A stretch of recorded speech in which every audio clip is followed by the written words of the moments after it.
Multigrain bread. Let me guess. You're in the bread aisle trying to make a smart choice. You're ovening a loaf that says multigrain in bold, earthy colors with maybe a farm or a wheat stock on the label. It feels healthy just looking at it, right? You're thinking, nice, I'm skipping the plain white bread and going with the sophisticated, grain-loaded option. My body will thank me. But here's the twist. Multigrain doesn't actually mean healthy. It just means, drumroll, more than one type of grain was used. That's it. That's the whole promise. Could be wheat, barley, oats, corn, rye, but it doesn't tell you how much of each. And most importantly, it doesn't tell you if they're whole grains or just refined grains that have been stripped of all the nutrition out of them. So what you might really be eating is just white bread wearing a brown costume. No joke. A lot of so-called multigrain breads are made with mostly refined white flour. You know, the kind that's been bleached, stripped of fiber, and offers the nutritional complexity or cardboard. Then they throw in a dash of another flour like oat flour, rye flour, just enough so they can legally call it multigrain.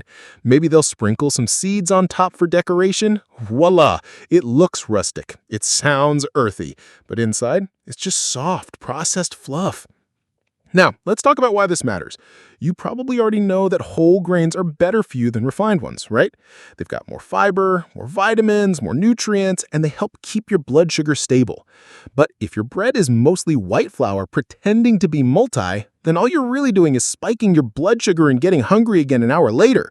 Seriously, ever wonder why that healthy sandwich doesn't keep you full? Or why do you feel like grabbing a snack mid-morning even after a decent breakfast? That could be the fake multigrain bread at work. It gives you the illusion of health, but not the benefits. And let's not forget about the labeling tricks. The food industry loves making things sound better than they are. Multigrain, made with whole grain, stone ground, farm fresh. These phrases have no real regulation behind them. A bread that says made with whole grain might contain just 1% of whole grain flour and 99% white flour. They don't have to tell you the ratio, unless you know where to look. Want another biggest clue? Flip the package over and look at the ingredients list. If the first ingredient is enriched wheat flour or wheat flour, that's white flour. That's your giveaway. Whole grain wheat should be the first ingredient if it's actually the real deal. Also check if there's added sugar. A surprising number of breads sneak it in. You think you're eating healthy, but you're actually getting a side of sugar with your toast. And by the way, don't be fooled by the color. Just because it's brown doesn't mean it's whole grain. Some companies literally dye the bread with caramel coloring to make it look darker and more wholesome. Yeah, bread dye. That's a thing. Let me ask you something. Have you ever bought multigrain bread, made a sandwich, and felt like you were doing something good for your body, but still felt kind of sluggish afterward? That's the scam. You're doing your best, you're trying to choose wisely, but the label is lying to you, or at least strategically bending the truth. And honestly, it's kind of frustrating, isn't it? Because the average person doesn't have time to become a label-reading ninja every time they shop. You just want to buy bread that isn't junk. That shouldn't be too much to ask. So what should you do instead? Easy. Look for the words 100% whole grain or 100% whole wheat on the front. And make sure it's the first ingredient on the back. Not made with, not multigrain. You want the whole grain, all parts of the grain. That's where the fiber is. That's where the B vitamins and magnesium live. That's what keeps you full and fuels your body in a real way. And if the bread has seeds or oats or nuts on the crust, cool. But don't let that distract you from what's inside. A fancy crust doesn't fix a phony core. Bottom line, multigrain bread is a marketing trick. It's designed to make you feel healthy without actually being healthy. It's like a fitness influencer who never actually works out, just looks the part. You deserve better. Your sandwich deserves better. Your toaster deserves better. So next time you're in the bread aisle, remember, multigrain isn't the hero it pretends to be. Flip the bag, read the label, and don't fall for the fake health halo. Because healthy food shouldn't have to trick you into thinking it's good for you. It should just be good for you. Veggie chips are the snack that pretends to be a salad. Okay, real talk. Have you ever grabbed a bag of veggie chips and felt kind of proud of yourself? Like, yeah, I could be eating regular potato chips, but nope, I'm making the healthy choice. These are vegetable chips. Look at me go. They've got that clean packaging, maybe some illustrations of carrots or beets looking all cheerful. And somewhere on the front, it probably says things like gluten-free, no artificial flavors, lightly salted, or my personal favorite, made from real vegetables. Sounds amazing, right? Almost like you're snacking on a tiny, crunchy garden. But here's the deal. Veggie chips are mostly a crunchy lie.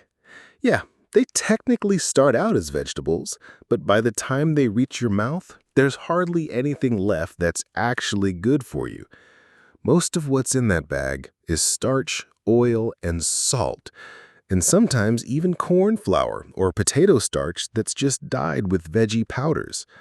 In other words, you're not eating vegetables. You're eating the ghost of vegetables, deep-fried and disguised to make you feel like a health guru while you snack like a couch potato. Let's break it down. So, what are veggie chips really? Some brands actually slice real vegetables, like sweet potatoes, beets, or zucchini, and then fry or bake them. Sounds innocent enough, right? Except that frying strips away a ton of the nutrients and loads the chip with oil. And if they're baked, most brands still coat them in oil first to get that crispy texture, then add salt, sometimes just as much as regular chips. Other brands skip the whole vegetable entirely. They start with potato starch or flour, throw in some vegetable powder for color like spinach or tomato, press it into a chip shape, and call it a day. Here's a little test. Ever eaten veggie chips and felt totally satisfied? Or did you accidentally finish the entire bag and wonder how it happened? Yeah, that's because they're designed to feel light and crunchy, but not actually fill you up. They give you just enough flavor and salt to keep your hand going back into the bag, but not enough substance to register with your brain that you've actually eaten anything meaningful. But aren't they better than regular chips? Here's the part that might sting a little. In many cases, they're not. Side-by-side comparisons of veggie chips and regular potato chips often show they have the same amount of calories, more sodium, and just as much fat, sometimes even more. And the vegetables in them, they're usually in trace amounts, like blink and you'll miss it amounts. And don't let the color fool you either. That pale green or deep purple chip might make you think, hey, that must be kale or beet, but it's often just food coloring or veggie powder, not actual slices of the vegetable. In fact, in many processed veggie chips, the fiber is gone, the vitamins are cooked out, and all that's left is crunchy, salty starch. It's basically junk food with a health-themed costume. Why do people fall for this? Because the packaging is clever. Because the words veggie and chip sit together like two opposites that cancel each other out. Because we want to believe we're making better choices, especially when it comes to snacks. And honestly, it's not your fault. You're being marketed to, intentionally. The bright bags, the natural look, the claims like non-GMO or low-fat, it's all designed to make you feel good about eating something that isn't really good for you. It's like buying a t-shirt that says, I go to the gym, while eating cake with a fork. So what's the harm? Well, the harm is that you might start replacing actual vegetables with these chicks, or giving them to your kids, thinking they're a nutritional alternative. You could be eating a full day's worth of sodium in one snack session and none of the fiber or vitamins your body was hoping for. And the real kicker? These chips often cost double what regular potato chips do. So you're paying a premium for something that's posing as healthy while doing almost nothing for your actual health. You never notice how after a bag of veggie chips, you don't feel energized or full, just a little bit lied to? Want a better snack? Look, I'm not here to ruin your snack time, but if you really want something crunchy and satisfying that actually does your body a favor, Try this. Roasted chickpeas, high in protein, fiber, and flavor. Kale chips made at home, tossed in olive oil, baked and seasoned your way. Carrot or cucumber slices with hummus. Seriously underrated. Popcorn, air-popped, not at Veggie, but way better than fake chips. And hey, even if you do want chips once in a while, just be honest about it. Real chips are fine occasionally, but don't let Veggie chips trick you into thinking they're your ticket to clean eating. Final thought? Veggie chips are the ultimate snack imposter. They look the part, sound the part, and even smell like health food, but they're just wearing a crunchy disguise. If you're going to eat junk food, eat it with your eyes open. And if you're trying to eat veggies, go for the ones that still look like they came from the ground, not ones that were turned into neon-colored wafers in a factory. Because in the end, a real vegetable will always beat a vegetable-flavored chip, no matter how cool the packaging looks. Fruit snacks. The sweet lie wrapped in a healthy word. Let's set the scene. You're in the snack aisle, maybe looking for something to toss into your kid's lunchbox, or something small and healthy-ish to munch on between meals. And then you see it. Fruit snacks. Colorful, soft little chewables, with cute fruits on the package and words like made with real fruit, no artificial colors, and the one that really sells it, all natural. And you think, sweet, literally. This is a good compromise. It's not candy, it's fruit, right? Wrong. Because what you've actually picked up, and I say this with love, is glorified gummy candy. A tiny pouch of glucose syrup, sugar, gelatin, and maybe a whisper of fruit concentrate if you're lucky. Let's be real. If you took the label off and just handed someone these things in a bowl, they'd never call it fruit. They'd say, "Ooh, gummies." And that's exactly what they are. Gummies with better PR. Natural? According to who? The word natural on a fruit snack is the food industry's favorite loophole. It makes people feel safe, like they're avoiding chemicals and eating something that grew on a tree, not in a lab. But here's the thing. Natural isn't regulated in the way you might think. As long as a product doesn't contain artificial flavors or synthetic preservatives, they can often legally slap the word natural on the front, even if what's inside is mostly sugar syrup and flavorings derived from fruit in the loosest sense. So that natural strawberry flavor, it could be extracted from a strawberry or synthesized from the same compounds found in other plants. It doesn't have to come from an actual fruit. And it definitely doesn't mean you're getting any real strawberry fiber, vitamins, or antioxidants. And when they say made with real fruit juice, what they usually mean is a tiny percentage of juice concentrate that adds flavor and color, not nutrition. Let's look at the ingredients, shall we? Here's what you'll typically find in a standard, natural fruit snack. Glucose syrup, pure sugar, sugar, more sugar, gelatin or pectin to make it chewy, fruit juice concentrate, often less than 2%, citric acid and natural flavorings tricks, maybe vegetable juice or turmeric extract for color. So what you're eating is basically fruit-flavored sugar chews. They're designed to look fun and colorful. They're soft, sweet, and addicting. But calling them fruit is like calling a soda hydrating. It's just not. But they're not that bad, right? Here's the trap. You don't expect candy to be healthy. You know gummy bears are junk food. But fruit snacks? They sneak in under your radar. They hide behind the natural and fruit-based marketing, and they fool people into thinking they're nutrient-rich snacks instead of a sugary treat. The result? People start packing them in lunchboxes, keeping them in purses, or giving them to kids as healthy rewards. And what happens?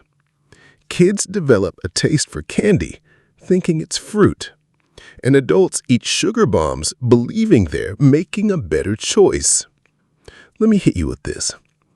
Some fruit snacks have more sugar per serving than chocolate chip cookies. But because they say fruit, they fly under the radar. So what's the harm? Look, the problem isn't that they're sweet or tasty. The problem is the illusion of health. When we think something is healthy, we tend to eat more of it. And when we give it to our kids thinking it's clean, we're just training their taste buds to prefer processed, hyper-sweetened things over the real deal. That illusion can stack up over time. More sugar, more insulin spikes, more cravings, more dental problems, and ironically, less actual fruit being eaten. Because if your brain's been tricked into thinking fruit snacks are fruit, why bother biting into an actual apple? The sneaky psychology. You ever wonder why these snacks come in little pouches with pictures of grapes or apples on them? Why is the packaging so bright and fun? It's intentional. It triggers associations in your brain. Healthy, energetic, kid-friendly. You trust it before you even read the ingredients, and half the time, let's be honest, we don't even read the ingredients. Companies know that, and they're banking on you picking it up, tossing it in your cart, and walking away thinking, cool, something quick, healthy, and fruity. When in reality, you're eating candy that has better PR than Skittles. So what's the better option? Simple. Eat actual fruit. I know that sounds obvious, but we've reached a point where bananas and grapes are somehow less convenient than foil-wrapped sugar blobs, which is wild. Want convenience? Go with dried fruit, with no added sugar. Dried fruit leather, made from 100% pureed fruit. Freeze-dried fruit, light, crunchy, and often has no added anything. Chopped fruit in a container. Still faster than cooking a meal. And if you're looking for fruit snacks for kids, look for brands with 100% fruit content and zero added sugars. They exist, they're just hiding behind all the flashy imposters. Final thought? Here's the truth. Fruit snacks are candy. Not terrible, not evil, but definitely not healthy. The word fruit doesn't make something healthy any more than the word sport makes a car fast. If you want fruit, eat fruit. If you want candy, eat candy. Just be honest with yourself. But don't let marketing labels turn sugar syrup into a snack that's pretending to be a salad. Because your body, it deserves the real thing. Protein bars, the gym bros candy bar with muscles. You know the scene. You're on the go, maybe heading to work, finishing a workout, or trying to keep from eating your own arm because you skipped lunch. You reach into your bag and pull out that sleek little protein bar. It's got words like fuel, clean energy, high protein all over the wrapper.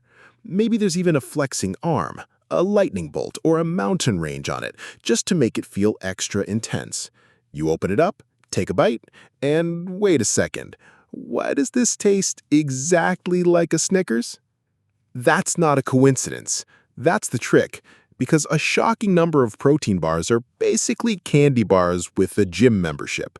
Same texture, same layers of goo, same chocolate coating, but now it's wrapped in health buzzwords, so you feel like you're doing your body a favor instead of just giving in to a sugar craving. Let's break this down. So, what's in these things? Let's look past the shiny wrapper and get into what's actually inside most protein bars. You'll usually find a mix of the following. Sugar. Lots of it. Sometimes in multiple forms. Cane sugar, corn syrup, brown rice syrup, you name it. Sugar alcohols, like maltitol or erythritol. Sweet, but can cause bloating or gas if you overdo it. Artificial flavors, because you can't get birthday cake flavor from actual protein. Palm oil or vegetable oil, to hold it all together and give it that soft, candy texture. Low-quality protein. Usually whey isolate or soy protein crispies, not the good, clean stuff. Basically, it's dessert dressed like a supplement. And let's not even get into the chocolate drizzle, cookie dough chunks, or salted caramel goo, all added to make you forget you're supposed to be eating something functional, not just tasty. But wait, doesn't it still have protein? Yes, most protein bars do contain some protein, usually between 10 to 20 grams. And that's not nothing. But here's the thing. That protein comes with a whole bunch of baggage. We're talking 250 to 400 calories per bar, 15 to 30 grams of sugar or sugar alcohols, highly processed ingredients you can't pronounce. So sure, you're getting protein, but you're also getting a sugar spike, a crash, and probably a rumbling stomach if you're sensitive to sugar alcohols, which, fun fact, many people are. It's like putting spinach on a cheesecake and calling it a salad. The marketing magic. This is where it gets sneaky. High protein. Great, but what about the 30 grams of carbs and 12 grams of sugar? Not as front and center, huh? Low net carbs. This is a label loophole. They subtract fiber and sugar alcohols from the total carbs to make the number look better, but it doesn't always reflect how your body processes it. Meal replacement. A lot of protein bars say this, but let's be real. They rarely have the balance of real food, usually just a sugar bomb with added protein. Clean energy. Sounds amazing. Means nothing. It's not regulated. It's just there to make you feel like you're eating something high performance. They use fonts that look sporty, colors that suggest nature, buzzwords like keto, plant-based, superfood, and performance fuel. It's all packaging psychology designed to make your brain go, this must be good for me. Meanwhile, your digestive system is like, why does this feel like a Milky Way with a multivitamin crushed into it? Ever felt bloated after a protein bar? You're not alone. Those sugar alcohols that make the bar low sugar can mess with your digestion. Maltitol, sorbitol, and erythritol aren't fully absorbed in your intestines. That's why they often lead to bloating, gas, or that uncomfortable, full but still hungry feeling. It's like your stomach saying, thanks for the confusion, bro.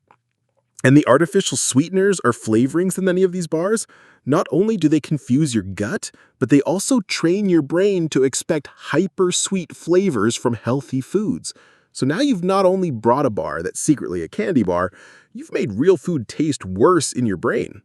That's a long-term scam. When are protein bars actually useful? To be fair, not all protein bars are trash. Some are decent, especially in a pinch. They can be helpful if you need something portable, are recovering from a hard workout, can't access real food. Choose a clean brand with simple ingredients.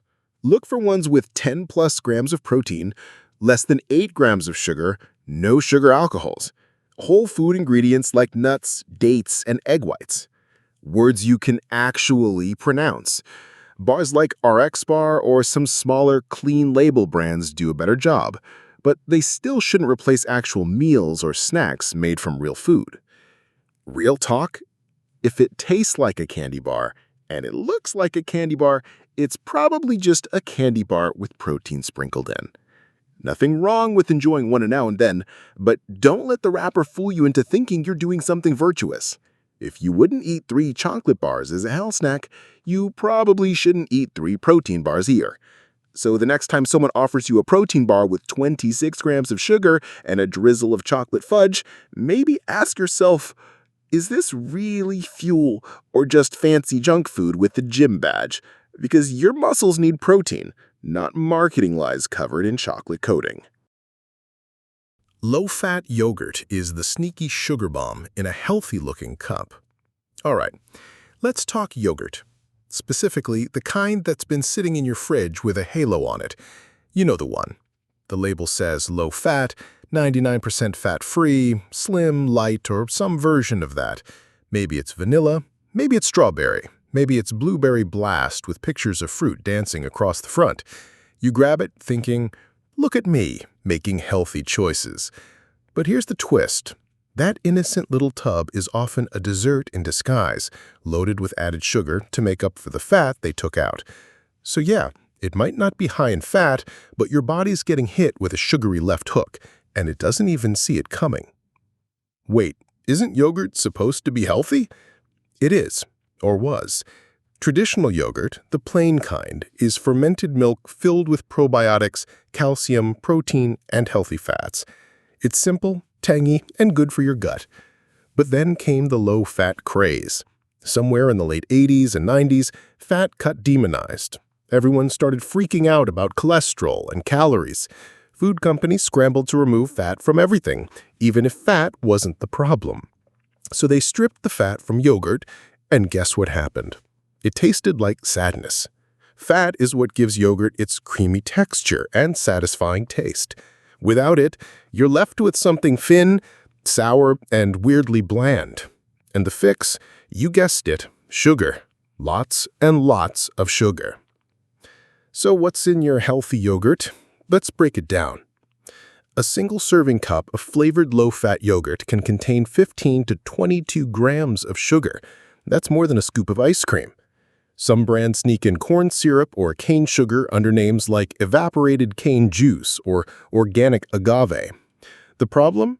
You don't taste all that sugar. It's blended in so well that it just makes the yogurt taste normal, maybe even refreshing. So your brain doesn't even register it as dessert, but your blood sugar does, your insulin levels do, and your waistline probably will too. The worst part? Because it says low-fat and maybe even probiotic, you feel good about eating it, like you're doing something for your health. Meanwhile, your body's reacting the same way it would if you just ate pudding with a side of syrup. The sugar flavor swap. Food companies aren't just replacing fat with sugar. They're doing it on purpose. It's not some accident. Here's how it works. Fat is flavor. When it's removed, the food tastes flat. Sugar is cheap and addictive, so it gets added to fix that.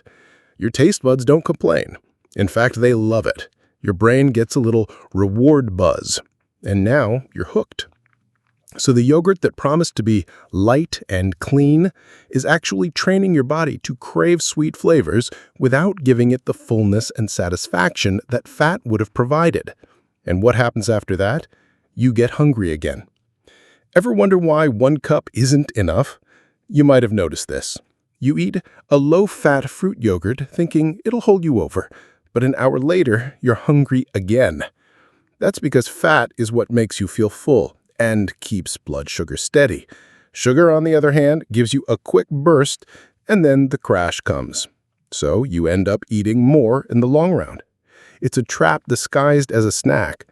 And here's the kicker. Some people eat multiple cups of low-fat yogurt thinking they're being super healthy, not realizing they've just downed the sugar equivalent of a soda before lunch.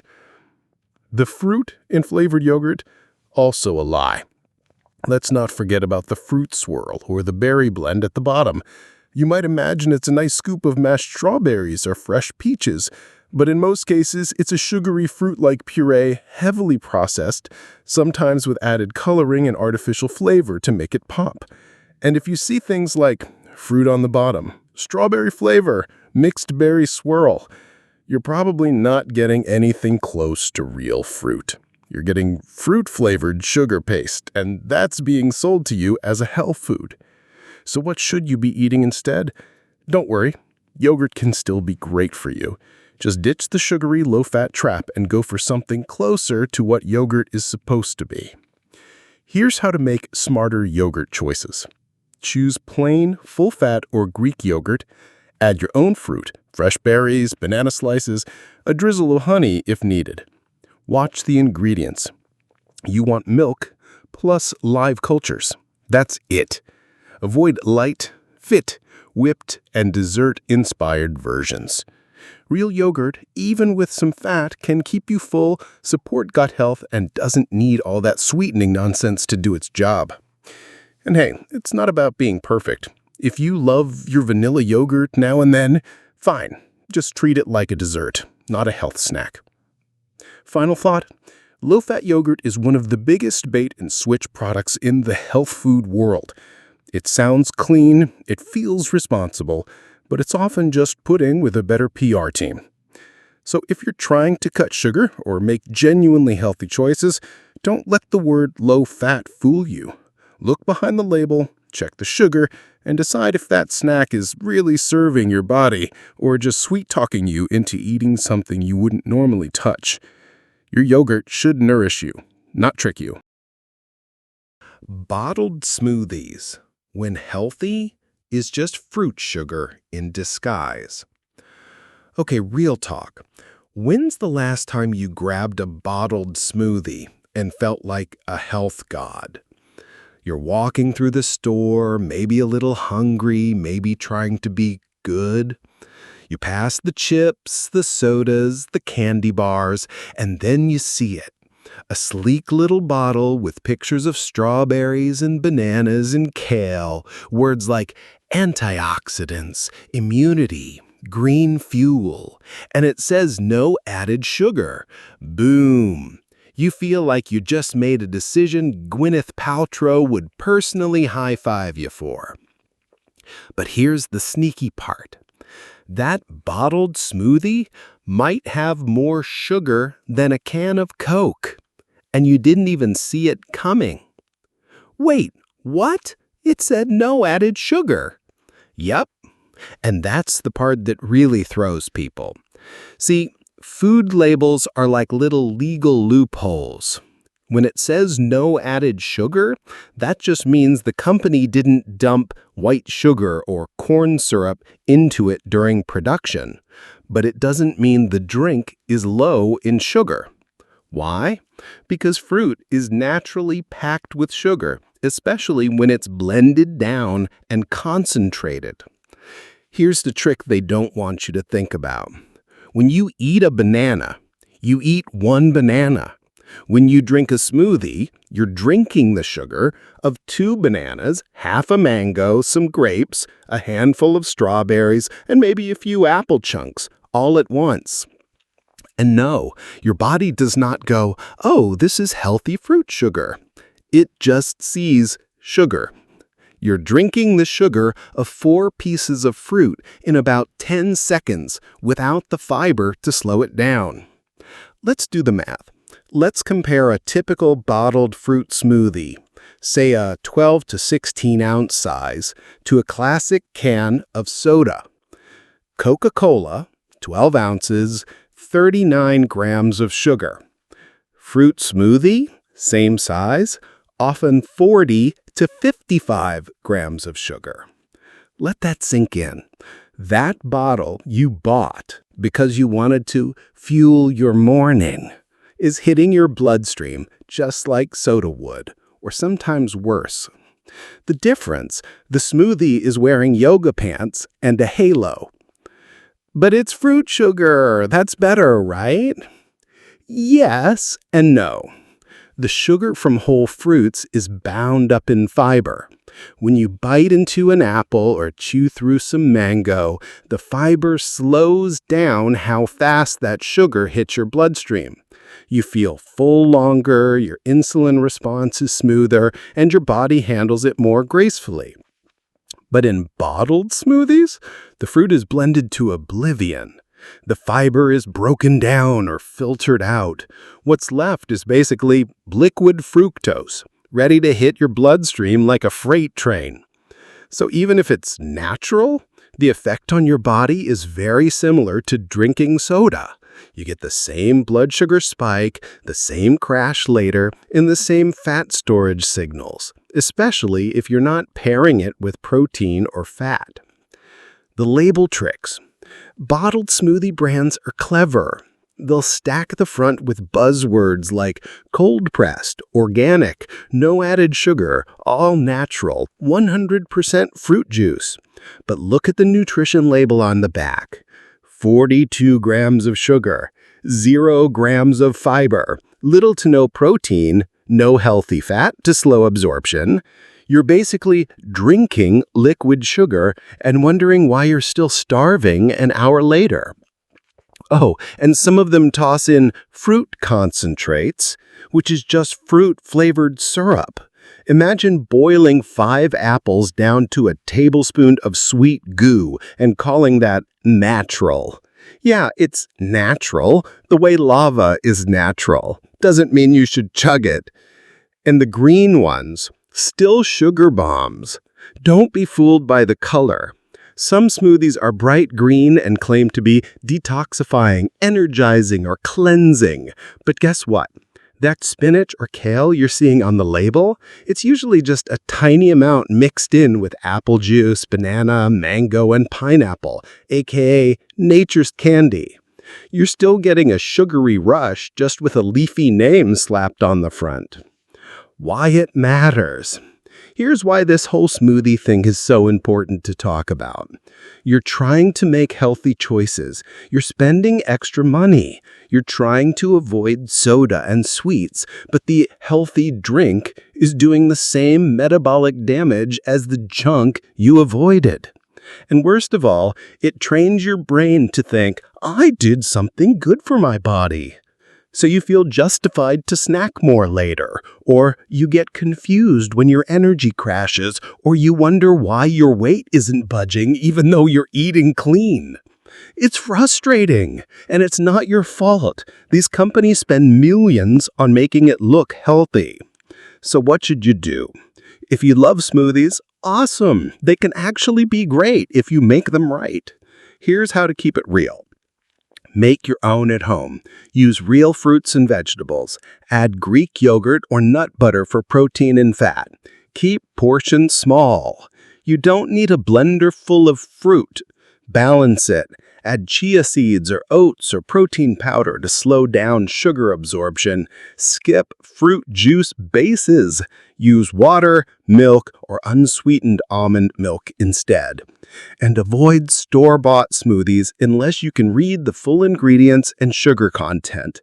And if you do grab one on the go, treat it like a dessert, not a meal replacement or health drink. Final takeaway. That bottled smoothie isn't some superfood elixir. It's just a fruity soda in a fitness costume. So next time you're holding one, ask yourself, would I drink this if it was called banana soda with a hint of kale? Because that's kind of what it is. Granola, the healthy snack that's basically dessert in disguise. All right, let's be honest. Granola just sounds healthy, right? Like if you eat granola, you probably also drink green smoothies, go hiking on weekends, and know what spirulina is. It's got that crunchy, natural, outdoorsy vibe. You feel like you're doing your body a favor. Sprinkle it on some yogurt, boom, health queen. Mix it into a trail mix, super snack. Eat it with almond milk, monk-level clean living. But here's the twist. Most granola is basically sweet, crunchy trail candy, and no one's talking about it. Granola's dirty little secret. Here's how it works. You've got oats, okay, cool. Oats are good, rolled oats, whole grains, all that stuff. But granola isn't just oats. To make it crunchy, clustery, and delicious, food companies coat those oats in oil, drizzle them with syrup, maple syrup, honey, or let's be real, straight-up sugar, add in dried fruit, aka concentrated sugar bombs, toss in chocolate chips, sweetened coconut flakes or nut butters, then toast the whole thing in an oven until it's golden, fragrant, and basically a dessert. It's like taking a bowl of oatmeal and saying, you know what this needs? A butter-sugar bath and a tan. So how bad is it? Let's look at the numbers. Most store-bought granolas come in half-a-cup servings, but no one eats just half a cup. You pour it in a bowl and think, that's about right. Spoiler, that's probably 2 servings, maybe more. And per serving, 200 to 300 calories, 10 to 15 grams of sugar, 10 plus grams of fat, often very little protein or fiber. That's basically on par with a candy bar, but you're eating it with a spoon and thinking it's clean. And if you're layering it over already sweetened yogurt, you've just made yourself a breakfast sundae. But it's made with honey. That's natural. Sure, and so is lava. Look, just because a granola bread says sweetened with honey or organic maple syrup doesn't mean it's healthy. Sugar is sugar. Your body doesn't treat honey and maple syrup like some magical unicorn nectar. Whether it's white sugar or brown rice syrup or date paste, it still spikes your blood sugar and loads on extra calories. And don't even get me started on low-fat granolas. They often have even more sugar to make up for the missing fat. Granola bars are even trickier. Granola in a bowl is one thing. Granola bars are another beast. These things are usually held together with corn syrup, palm oil, and more sugar, then dipped in chocolate and called energy fuel. It's a Snickers in hiking boots. You see phrases like wholesome, made with whole grains, nutritious snack, great for kids. But check the back and you'll often find multiple types of sugar, artificial flavoring, 30% of your daily sugar intake, almost no real fiber or protein.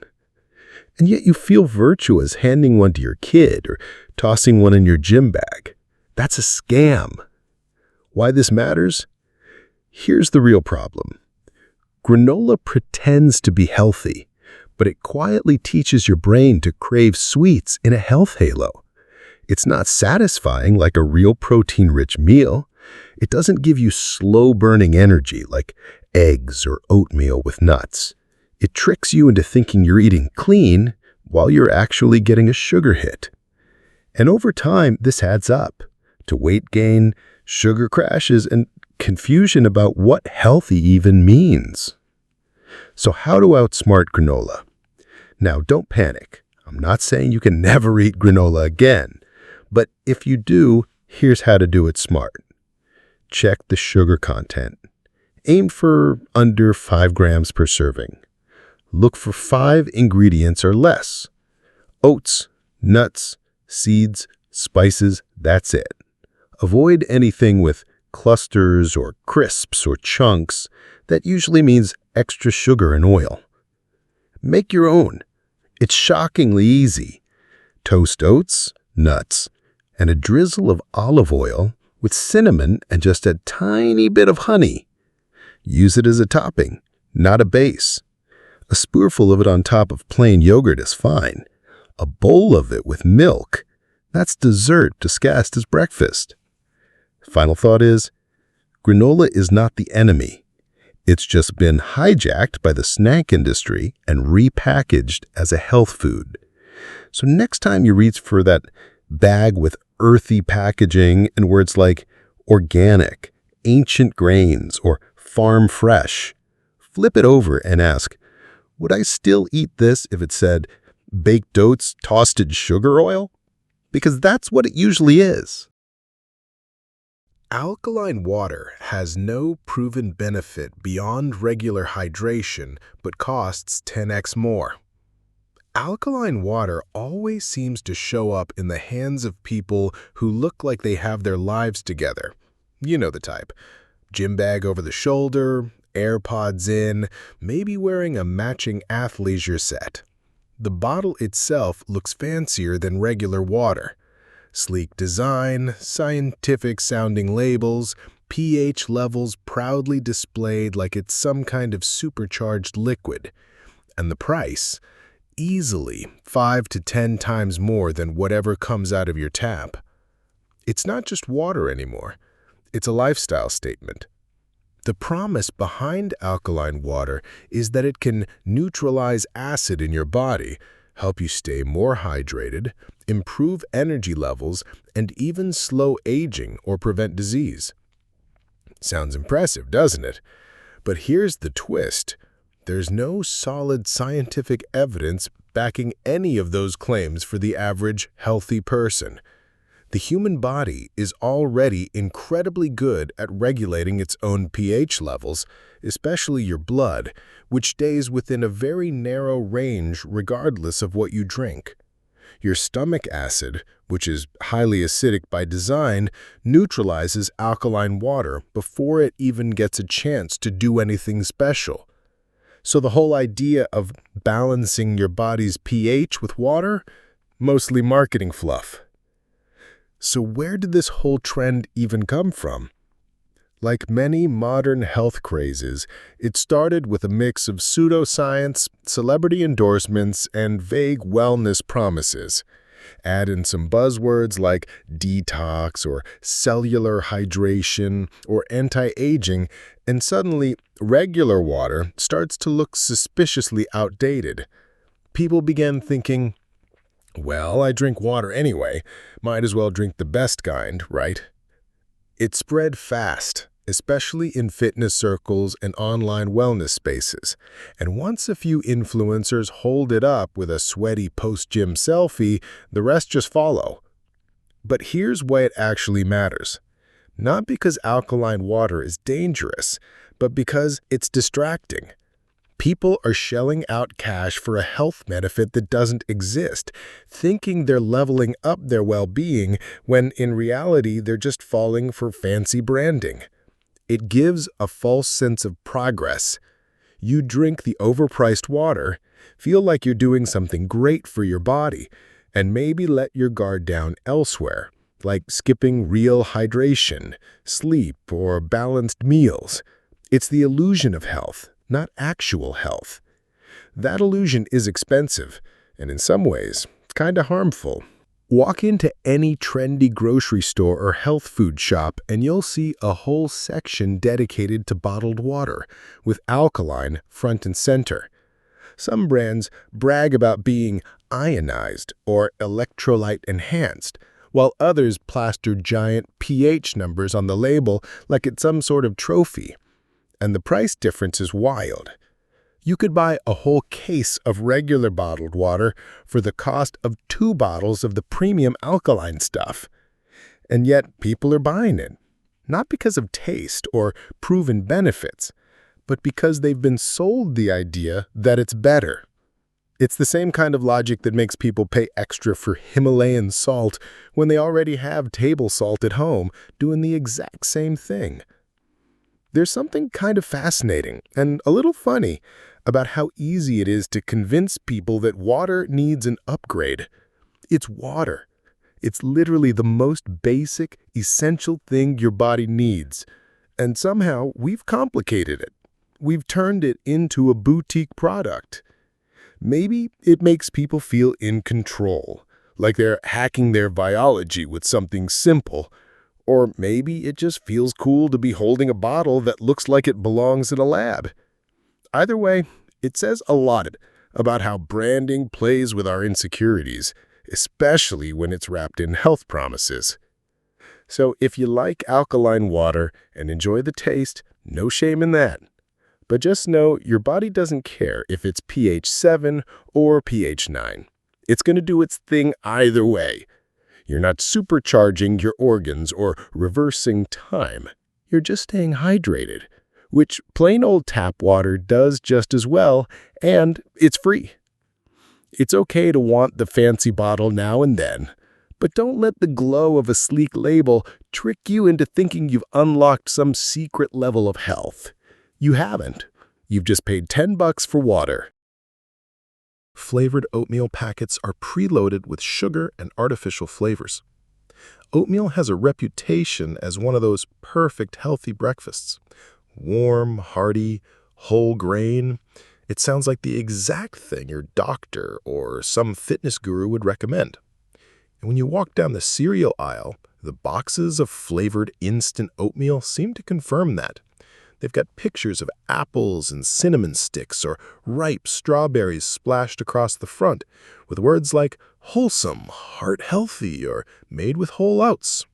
It feels like you're making a smart choice, especially when you compare it to sugary cereals or toaster pastries.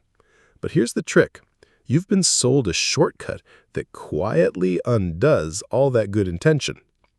The truth is, those flavored oatmeal packets are often loaded with sugar and artificial flavors, sometimes just as much sugar as you'd find in a bowl of Lucky Charms. A single packet might contain 12 to 18 grams of sugar, and let's be honest, most people use 2. And if you've ever wondered why the maple flavor doesn't really taste like actual maple syrup, it's because it usually isn't. Most brands use artificial maple flavoring, not even real extract, to keep costs low and shelf life high. So what you're eating is basically a sugar and flavor powder packet sprinkled over pulverized oats. You might be asking, wait, isn't oatmeal supposed to be healthy? And yeah, it can be. Plain rolled oats or steel-cut oats are great for you, but the instant stuff in packets goes through extra processing to make it cook faster, which strips away some of the natural fiber and texture. Then they add all that sweetener to make it taste like dessert. Otherwise, it'd just be bland mush. This combo of fast carbs and high sugar means your blood sugar spikes quickly after eating it, and you might be hungry again within an hour. But the marketing doesn't mention that. It just leans hard on the word oats and lets you assume the rest. The bigger problem is the mental trap it sets. Because it says made with whole grains and contains real fruit, you're lulled into thinking it's a responsible choice. So you eat it without guilt, maybe even with pride, thinking you're doing your body a favor. And that's a scam. It plays on your desire to be healthier without actually delivering.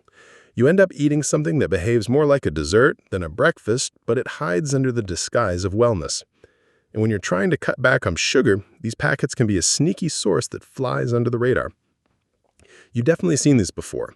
Those Quaker-style boxes with 6 or 8 paper packets inside, stacked neatly in your pantry or maybe at the office coffee station. Some versions even say reduced sugar or high protein, which sounds like progress until you read the label and realize they just added artificial sweeteners or protein isolate to dress it up. You microwave it with water, stir it up, and suddenly it smells like a candy-scented candle. That's not oatmeal, it's a science experiment pretending to be breakfast.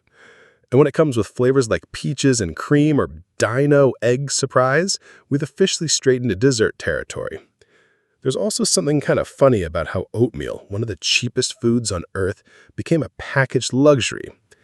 You can buy a huge bag of plain oats for just a couple bucks and dress it up however you want, with real fruit, cinnamon, a little honey. But people still go for the $6 box of pre-flavored packets. Why? Because it's fast. Because it's healthy enough.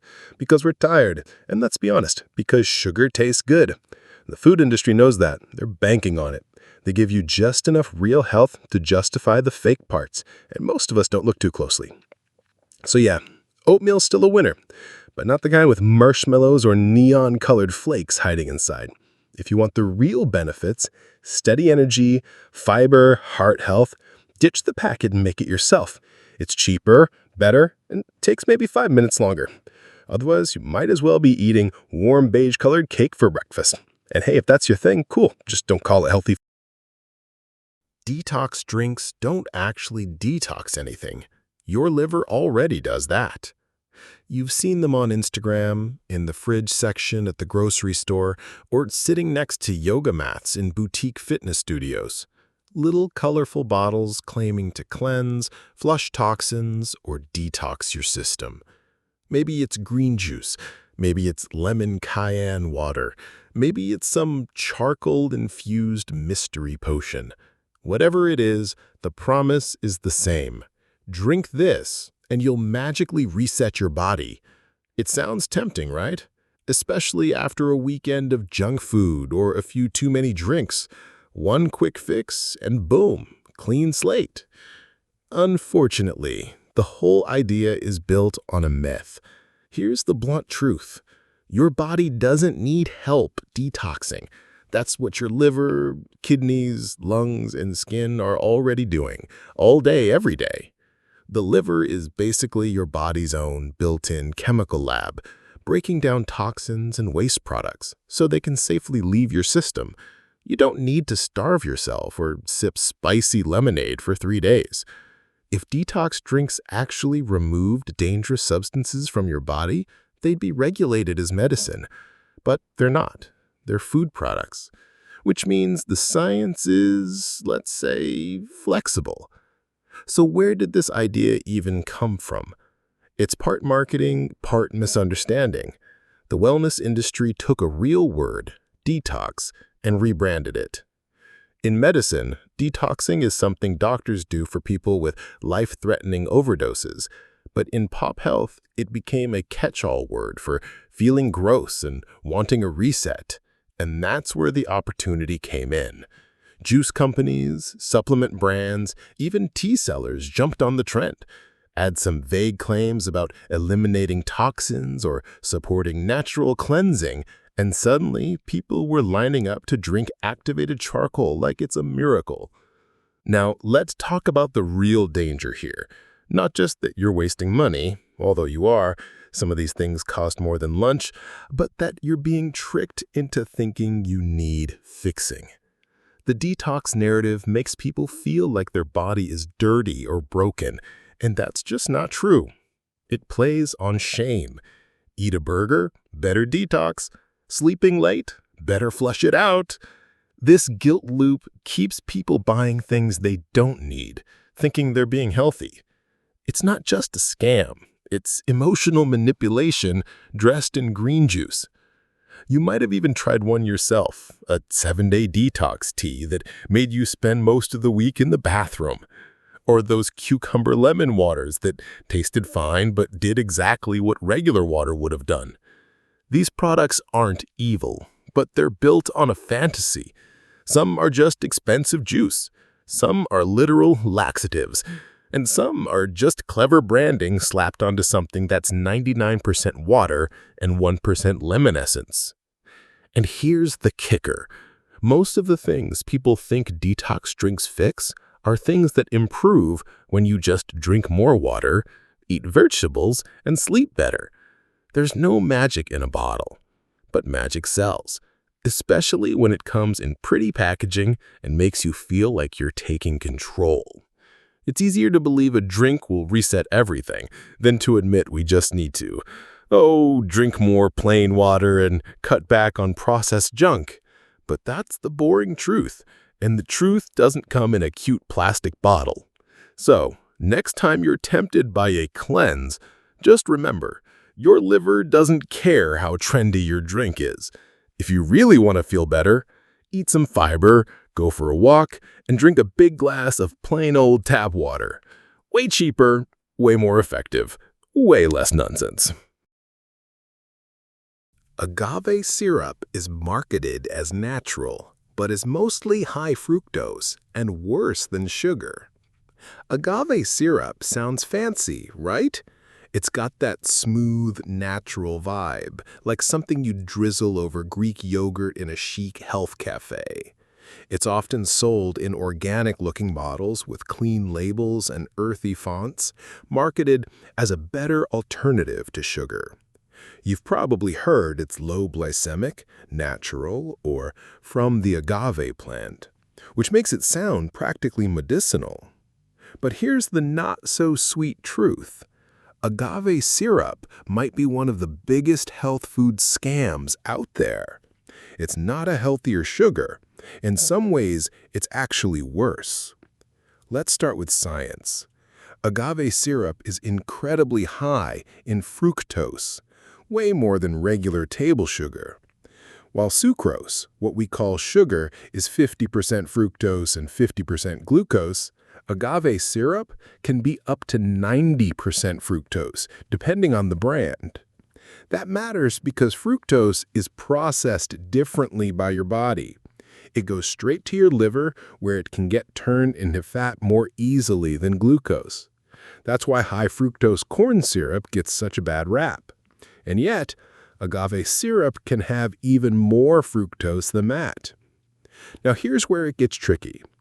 Agave has a low glycemic index, which means it doesn't spike your blood sugar the way table sugar does. And that's how it gets marketed. Good for diabetics, blood sugar friendly, that kind of thing. But just because it doesn't spike glucose doesn't mean it's harmless. High levels of fructose can still lead to insulin resistance, fatty liver, and increased triglycerides, all of which are risk factors for heart disease and metabolic problems. So you're skipping the sugar spike, sure, but you might be trading it for long-term liver stress. And don't let the natural label fool you. Yes, agave syrup technically comes from the agave plant, the same one used to make tequila. But by the time it gets to your bottle, it's been heavily processed. The manufacturing process breaks down the plant starches into simple sugars using heat and enzymes, not unlike how high-fructose corn syrup is made. So if you thought you were getting something close to maple syrup or honey, think again. This stuff has been through more lab work than a high school chemistry class. It's also kind of wild how it became so trendy. In the early 2000s, when people were turning away from white sugar and high-fructose corn syrup, agave rode in like a hero. Celebrities were talking about it, health food blogs were raving. It showed up in everything from vegan cookies to energy bars to fancy cocktails. And because it wasn't technically sugar, people poured it into their diets like it was guilt-free. A little coffee here, a squirt on pancakes there. Suddenly, people were consuming a ton of fructose without even realizing it.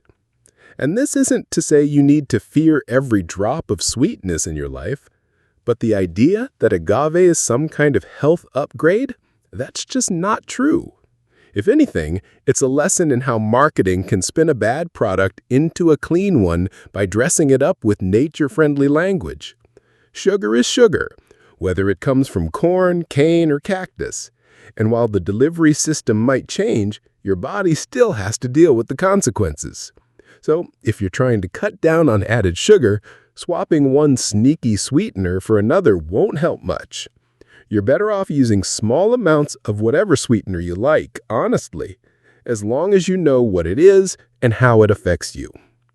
Because once you take off the health halo, agave syrup is just another way the food industry made sugar look like a wellness trend.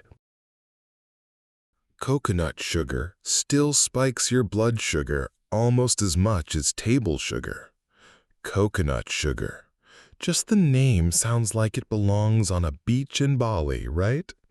It feels exotic, earthy, and somehow cleaner than regular old table sugar. You see it in eco-friendly packaging tucked into the natural baking section, and it's usually paired with labels like low glycemic, unrefined, or sustainably sourced. It gives off this image of being a healthier, more wholesome choice, like the sugar your enlightened yoga-practicing self should be using. But don't let the tropical branding fool you. Coconut sugar is still sugar, and your body treats it that way. Let's just get this out of the way. Coconut sugar will still spike your blood sugar. Not as fast as white sugar, maybe, but the difference is barely noticeable in real-world terms. Sure, it has a slightly lower glycemic index, usually in the 50s, compared to table sugar's 60s, but that doesn't make it some miracle sweetener. It's like switching from a double cheeseburger to a slightly smaller cheeseburger and calling it health food. Technically an improvement, but not by much. What's wild is how people will stir a spoonful of coconut sugar into their morning latte and genuinely believe they've made a smart, wellness-forward choice. It's like we've been tricked into thinking any sugar that's brown and unrefined must be good for us. The truth, coconut sugar has almost the same amount of calories and carbs as regular sugar. It's still sucrose with some glucose and fructose mixed in. Your body doesn't care if it came from a palm tree or a sugarcane field. It still breaks it down into the same molecules. And here's the kicker.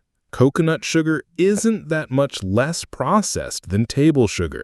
It's made by boiling down the sap from coconut flowers until it crystallizes, kind of like how maple syrup is made. So yes, it retains trace minerals like zinc, iron, or potassium, but unless you're eating tablespoons of it every day, which you shouldn't be, those minerals barely make a dent in your nutrition. It's not a multivitamin, it's a sweetener. Those minerals are just window dressing. So why do people keep reaching for it? It's partly because we all want loopholes. We want to enjoy our favorite treats without the guilt. And coconut sugar seems like a loophole. Sweet, natural, a little exotic. It feels more aligned with the kind of person who does Pilates and drinks green smoothies. The food industry knows this. That's why they slap coconut sugar into clean snack bars and trendy granolas and vegan desserts. Not because it's healthier, but because it sells. It's sugar in a disguise made of palm leaves and vibes. And hey, if you like the flavor, which has a kind of caramel, earthy tone, that's fine. Use it in baking if it makes your cookies taste better. But don't fall for the illusion that it's a healthy food. That's where people get burned. They think it's not real sugar, and suddenly they're using more of it than they would with the regular stuff. It becomes a permission slip instead of a conscious choice. That's where the scam kicks in. Not in the sugar itself, but in how it's sold to you. Bottom line, coconut sugar is still sugar. Dress it up all you want, slap a tree on the label, give it an organic stamp. It's not doing your blood sugar any favors. If you're going to use sweeteners, go in with open eyes. Pick what tastes good to you and use less of it overall. Because no matter where it comes from, sugar doesn't turn healthy just because it took a tropical vacation. Organic cane sugar is still sugar. Organic doesn't reduce its health risks. Organic cane sugar. Sounds better already, doesn't it? Like somehow just saying the word organic erases all the problems that come with sugar. You see it in health food stores, vegan cookies, gluten-free muffins, and even those protein bars that are supposed to be good for you. It shows up in clean, minimalist packaging next to words like wholesome, natural, or guilt-free. But let's get one thing straight. Organic sugar is still sugar. The only real difference is how the crop was grown, not how your body reacts to it. Here's the deal. The word organic just means the sugarcane wasn't treated with synthetic pesticides or fertilizers. That's great for the environment and maybe better for the farmers. Totally worth supporting for those reasons. But nutritionally, it doesn't matter much. Organic cane sugar is still sucrose, and your body breaks it down the same way it would break down regular white sugar. Your blood sugar still spikes, your insulin still kicks in, and if you eat too much of it regularly, the risks for things like diabetes, inflammation, and liver stress don't magically disappear.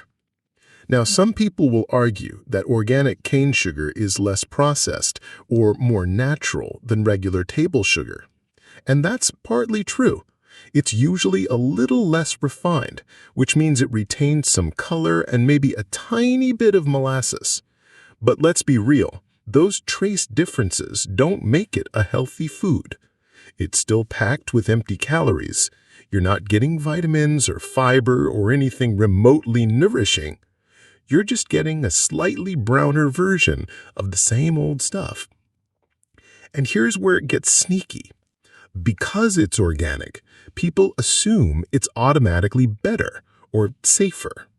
That's how it ends up in products marketed to kids or baked into granola bars with labels like made with real ingredients. But the truth is, when you slap an organic label on sugar, all it really does is make people feel like they're eating something smarter. It's psychological. The sugar didn't change. Only the perception of it did. Even worse, the term organic often distracts people from the bigger issue, the amount of sugar they're consuming. It's like pouring organic gasoline into your car and pretending it's better for the planet because it has a green label.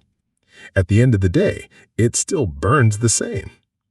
If you're eating 5 organic cookies a day thinking you're doing your body a favor, you're missing the point. Sugar is sugar, and too much of it, no matter the source, leads to these same problems. Now don't get this twisted. This isn't about fear-mongering. You don't need to swear off sugar forever. If you like a little organic cane sugar in your tea, go for it. But just be clear with yourself.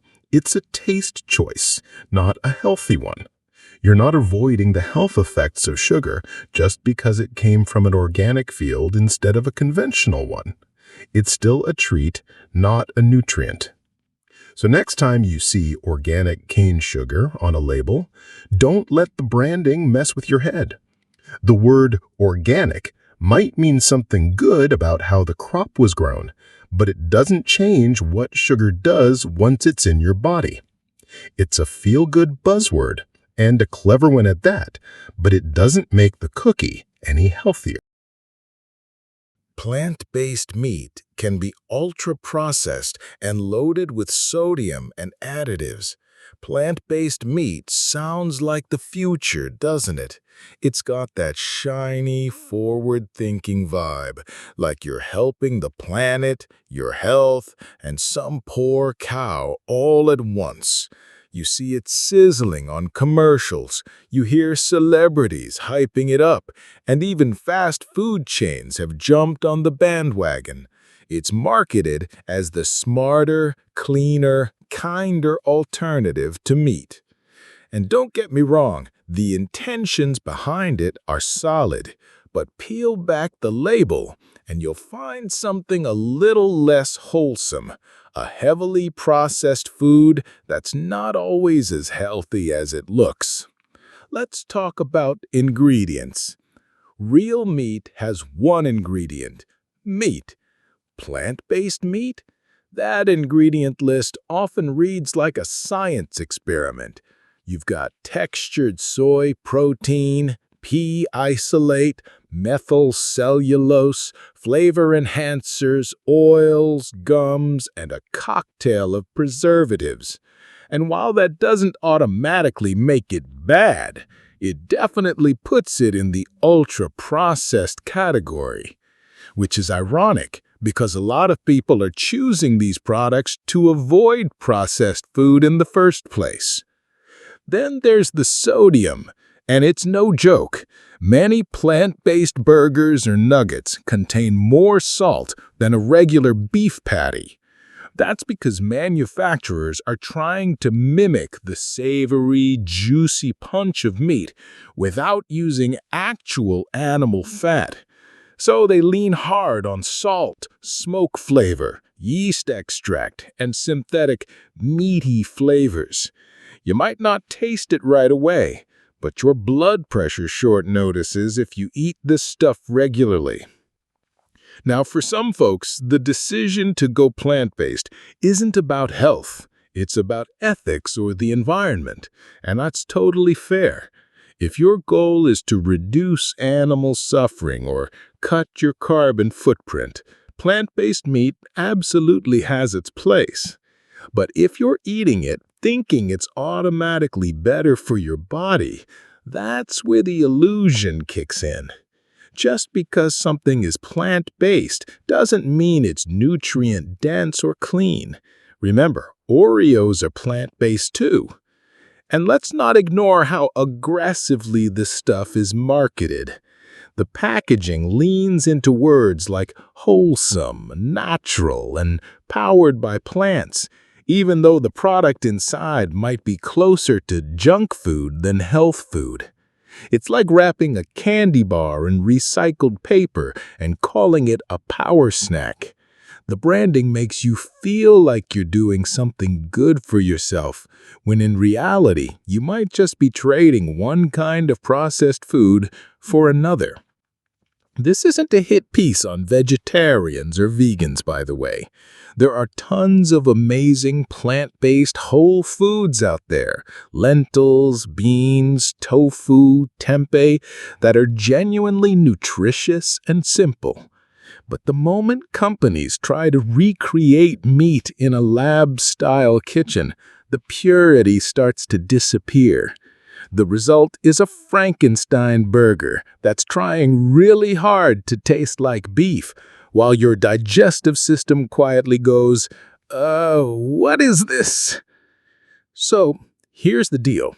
Plant-based meat might be a decent, occasional substitute if you're trying to reduce animal products. But don't be fooled into thinking it's automatically healthier. It's not a salad in disguise. It's a factory-engineered product with its own set of issues. Check the label, know what you're eating, and remember that just because something didn't move doesn't mean it's clean. Non-dairy creamers often contain trans fats and hydrogenated oils. Let's talk about that little splash you pour into your morning coffee, the non-dairy creamer. It sounds innocent, right? Maybe even a better alternative if you're avoiding milk. The word non-dairy makes it feel lighter, maybe even healthier. But here's the kicker. Most non-dairy creamers are a weird chemical cocktail disguised as a health-conscious choice. And what's really in them might make you want to switch to black coffee real fast. First of all, despite the name, non-dairy creamers aren't always actually dairy-free. Many contain casein, a milk protein. So if you're lactose intolerant or vegan, that can be a rude surprise. But it gets worse. Flip the bottle around and you'll see ingredients like hydrogenated oils, artificial flavors, thickeners, and stabilizers. And right there in bold, you'll often spot the real villain, trans fats, even if the label claims 0 grams. How is that possible? Well, food manufacturers are allowed to say 0 grams trans fat if the amount per serving is below 0.5 grams. But let's be honest, no one uses just 1 teaspoon of creamer. A couple generous pours, and suddenly you're getting a measurable dose of partially hydrogenated oil, which is basically the worst kind of fat you can put into your body. It's been linked to heart disease, inflammation, and bad cholesterol for decades. We're talking about stuff the FDA has tried to phase out, and yet it's still sitting right there in your coffee routine. The irony is that people often switch to non-dairy creamers to avoid heavy dairy, not realizing they're trading one issue for another. Yes, real cream has saturated fat, but it's a natural fat your body can process. Hydrogenated oils, your body doesn't even fully know what to do with them. They just clog up your system and hang around, causing problems. It's like firing your shady landlord and replacing them with an arsonist. And then there's the sugar. So much sugar, or worse, artificial sweeteners that leave that weird metallic aftertaste. These creamers often use corn syrup solids or other sweeteners that don't just alter the taste of your coffee, they spike your blood sugar first thing in the morning. It's basically turning your cup of coffee into dessert. And because the serving size is tiny, people rarely realize how much they're actually consuming by the end of the week. Of course, non-dairy creamers come in every flavor imaginable. French vanilla, hazelnut, caramel macchiato, pumpkin spice explosion, whatever. And sure, they taste good. That's what makes them so sneaky. They're designed to light up your brain's reward system and make your morning ritual feel indulgent. But behind that cozy flavor is a mix of industrial fats, lab-made thickeners, and synthetic flavors that are anything but comforting. So next time you reach for that bottle of non-dairy creamer, just know what you're pouring. If you want something creamy, consider real milk, oat milk, or even half and half. At least you'll know what's in it. Non-dairy creamer might dress itself as a better option, but it's really just junk food in a coffee disguise. Brown rice syrup has a high glycemic index and can contain arsenic traces. Brown rice syrup. Sounds earthy, right? Like something a yoga instructor would drizzle on their quinoa pancakes. It's one of those ingredients that shows up in natural energy bars, organic snacks, and toddler-friendly cereals, usually as a replacement for evil old high-fructose corn syrup. You see it on the label and think, this must be the better choice. But here's the plot twist. Brown rice syrup isn't as gentle or wholesome as it sounds. and it might be quietly wrecking your blood sugar. Let's start with the basics. Brown rice syrup is made by breaking down brown rice with enzymes until it becomes a thick, sticky sugar goo. It's technically made from a whole grain, but don't let that fool you. By the time it hits your snack bar, it has a glycemic index of 98. That's higher than straight-up glucose and way higher than table sugar. Translation? It causes a blood sugar spike like a rocket launch, fast, aggressive, and followed by a crash. What does that mean for you? If you're someone who struggles with energy dips, mood swings, or hunger an hour after eating, this stuff could be part of the problem. Foods made with brown rice syrup give you a quick hit of sweetness, but they burn through your system like dry leaves in a fire. And because it's labeled as brown rice, it sounds like it belongs in a health food aisle, but it behaves like pure sugar because that's what it is, just in a crunchy granola disguise. Now for the weirder part. Arsenic. Yep, we're going there. Rice, especially brown rice, is known to absorb more arsenic from the soil and water than most crops. And since brown rice syrup is basically a concentrated rice extract, it can contain traces of inorganic arsenic, the kind linked to heart disease, immune problems, and cancer. Now, it's not like chugging poison, but over time, with repeated exposure, especially in kids' foods, it raises real concerns. And it's not just theory. Studies have tested organic baby formula and toddler snacks that used brown rice syrup as a sweetener. And guess what? Arsenic levels were significantly higher than in products without it.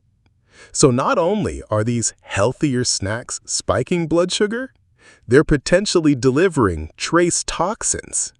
That's a terrible combo, especially for young bodies that are still developing. Here's the kicker.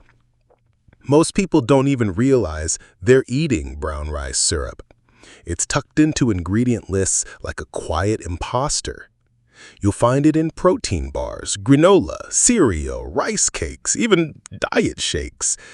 It's not marketed as sugar, and it often gets a health halo simply because of the word brown and its association with rice. But functionally, it's just a supercharged sugar syrup with a nice PR cane. Bottom line, don't be fooled by the earthy name. Brown rice syrup may sound like something scraped off the walls of a health retreat, but it acts more like a blood sugar grenade, and it may come with some hidden baggage. If you're reaching for sweetness, go with something your body can at least recognize, like fruit or honey, and leave the rice syrup to the science lab. Honey-roasted nuts sound healthy, but are candied and heavily salted. Honey-roasted nuts, just saying it out loud feels wholesome, doesn't it? You picture almonds or peanuts lightly kissed by nature's sweetener and maybe a touch of sea salt. The kind of snack you toss into your bag for a road trip or sprinkle on your salad to make it healthy. But here's what most people don't realize. Honey-roasted nuts are basically candy in a nut costume, and they're way less innocent than they pretend to be. First off, let's get one thing straight. The honey in honey roasted is usually not just honey. It's often a blend of sugar, corn syrup, and a trace of honey, just so they can slap the word on the label. This sticky coating is what gives them that glossy, crave-worthy shine. And while plain roasted nuts are already calorie-dense, thanks to all that good fat, when you cover them in sugar and roast them again, it's like turning them into sweet little landmines. And don't even think they're lightly sweetened. The amount of sugar per serving can be the same as some cookies. And that's before you account for the fact that no one eats just the tiny suggested serving on the back of the package. You grab a handful, then another, and before you know it, you've basically eaten a candy bar, just in nut form. That sweet-salty combo is engineered to keep you munching. It hits all the pleasure centers in your brain like a slot machine payout. Then there's the salt, because after that initial sugary crunch, your taste buds want balance. And manufacturers know that, so they blast honey-roasted nuts with tons of sodium to round out the flavor. Some packs contain as much salt as a small bag of chips. It's that perfect, sweet, salty ping-pong that keeps your hand going back in the jar, even when you weren't hungry to begin with. It's tricky, too, because nuts on their own are actually good for you. They've got healthy fats, protein, fiber. They're like tiny powerhouses. But once you candy coat them and douse them in salt, you've taken something great and turned it into a sugary, salty trap. That health halo that comes with the word nuts can be incredibly misleading, especially when combined with friendly words like honey and roasted. People often pick honey-roasted nuts as the smart snack compared to candy or chips, but their nutritional difference is smaller than you think. And mentally, it's easy to eat more of them because they feel virtuous. That's the real trick. The marketing makes you let your guard down. You'd hesitate before eating a sleeve of cookies, but a whole cup of sugar-coated nuts? That doesn't even register as cheating. And that's exactly why it works. So here's the deal. If you're going to eat nuts, and you should, stick to raw or dry roasted without added sugar or salt. Save the honey-roasted ones for when you're deliberately treating yourself, not when you're pretending to be healthy. They're delicious, sure, but healthy food? Not even close. Frozen yogurt can contain more sugar and fat than regular ice cream. Frozen yogurt. It's got that health halo glow, doesn't it? You walk past the ice cream shop and feel like a champion when you veer toward the froyo place instead. Maybe it's the pastel colors or the word yogurt that makes it sound like you're doing something responsible, like this is the adult version of dessert. But here's the kicker. Frozen yogurt can actually be worse than regular ice cream, especially once you start piling on the extras. Let's start with what people assume. Yogurt is healthy, right? It's got probiotics, maybe some protein, and doesn't feel as indulgent as ice cream. So frozen yogurt must just be cold, swirly health in a cup. But the truth is, most commercial frozen yogurt has a ton of added sugar, sometimes even more than regular ice cream.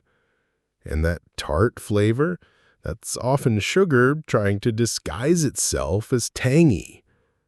And here's something nobody talks about: the fat. Sure, some frozen yogurts are low-fat or even fat-free, but that's not necessarily a win. When manufacturers remove fat, they usually have to pump up the sugar to make it taste good. So you end up trading one problem for another. And without the fat to slow digestion, that sugar rush hits your bloodstream fast and hard, like a double espresso for your pancreas. Let's not forget the serving size trap. At a froyo shop, you serve yourself. That's dangerous. You walk in thinking just a small treat and walk out with a literal mountain of dessert because those cups are huge and bottomless.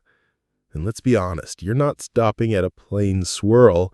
You're adding cookie crumbs, sprinkles, marshmallows, gummy bears, maybe a drizzle of caramel or two just for fun. Suddenly your light snack just turned into a full-blown sugar bomb.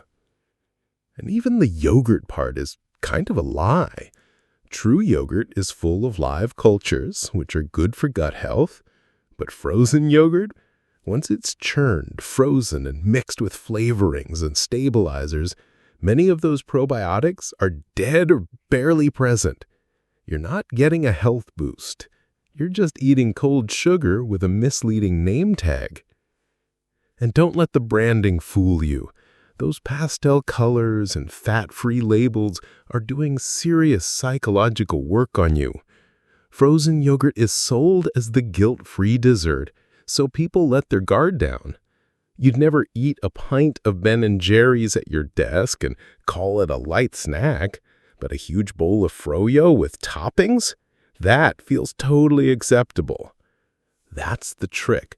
It feels like a healthy choice, which makes it more dangerous in the long run. So if you're in the mood for something cold and sweet, just go for actual ice cream every once in a while. At least you know what you're getting. You'll probably eat less of it and enjoy it more. Froyo's not the devil, but let's stop pretending it's a halo-wearing saint. It's just dessert dressed in activewear. Baked chips might be lower in fat, but still high in acrylamide and starch. Baked chips, they've got that nice little crunch and a big, bold, healthier label slapped right on the bag. It feels like you're cheating the system, doesn't it? All the satisfying crunch of regular chips, but without the guilt. You tell yourself, they're baked, not fried. That's got to be better, right? But here's the truth. Baked chips might save you a few grams of fat, but they come with a whole other set of problems you weren't warned about. So yes, baked chips usually have less fat than traditional fried ones. That's not a lie. They aren't dunked in vats of oil, but that doesn't make them healthy. In fact, the baking process creates its own baggage. When starchy foods like potatoes are baked at high temperatures, they form a compound called acrylamide, and that stuff has raised eyebrows among researchers for years. It's been linked to potential carcinogenic effects in animal studies, and while the jury's still out on humans, it's not exactly the crunchy side dish you want tagging along. And don't forget the starch. Baked chips are still made from potatoes or processed starches, which break down to glucose fast. That means they spike your blood sugar quickly, leading to crashes, cravings, and that whole hangry roller coaster. It's the same issue you'd get from eating white bread or candy, just wrapped in a crunchier, more innocent-looking snack. The body doesn't care how fancy the label looks. Sugar spikes are sugar spikes. But here's the real kicker. The portion size trap. Baked chips are marketed as healthier, so your brand gives you permission to eat more. You plow through half a bag thinking, at least they're not fried, but you just inhaled a wall of carbs and salt. If you check the label, you'll see they're often just as calorie-dense and sodium-loaded as regular chips, and sometimes even more so, depending on the flavor dust they add. And have you ever looked at the ingredient list? Baked chips often contain all kinds of fillers, starches, and powdered additives to try and recreate that classic chip texture without frying. So while fried chips are bad for one clear reason, oil, baked chips sneak in their damage through a more complicated maze of lab-designed ingredients. It's not whole food. It's food science pretending to be your diet buddy. Here's the psychological twist. Because baked chips wear that healthier badge, people eat them at weird times, like with lunch and with dinner, or while working because it's not real junk food. But they are real junk food. They're just dressed up in Whole Foods language. And that subtle manipulation is more dangerous than just admitting you're eating a bag of Lay's. Bottom line, chips are chips, whether they're fried, baked, air-puffed, or solar blasted by monks on a mountaintop. If they come from a bag and crunch like temptation, they should be eaten like a treat, not a loophole. Don't let the health wash version fool you into forgetting that. Vegan desserts can be full of sugar, oil, and refined flour, just without animal products. Vegan desserts. Just saying the word makes it sound like you're doing something noble for your body and the planet at the same time. It's easy to picture a tray of wholesome brownies made with love, oats, and magic. But let's slow down a second, Because just because something is vegan doesn't mean it's healthy. A lot of the time, it's just regular junk food with the animal ingredient swapped out for equally questionable stuff. See, when people hear vegan, their brain tends to translate it into clean, natural, or even nutritious. But vegan simply means it doesn't contain any animal products. That's it. A dessert can be 100% plant-based and still be packed with sugar, refined white flour, and processed oils. That cookie might have no eggs or butter, but if it's made with a cup of coconut oil and 3 kinds of sugar, are you really winning anything? A lot of vegan dessert recipes go overboard to make up for missing ingredients. No butter? Just add more oil. No eggs? Let's double up on syrup or throw in mashed bananas and maple syrup. No milk? Almond milk works, but then let's stir in some agave just to make sure it's sweet enough. The result? A tiny brownie that somehow has more sugar and fat than a regular one, just without the dairy. Not exactly the health upgrade you're hoping for. And the store-bought versions? Even sneakier. Vegan cakes, cookies, muffins, they're often ultra-processed and filled with stabilizers to make them shelf-stable. Some even throw in artificial flavors to mimic the buttery richness they're missing. The irony is wild. In trying to avoid animal-based foods, people end up consuming a chemical cocktail of processed plant ingredients and thinking it's a clean treat. Then there's the portion control trap.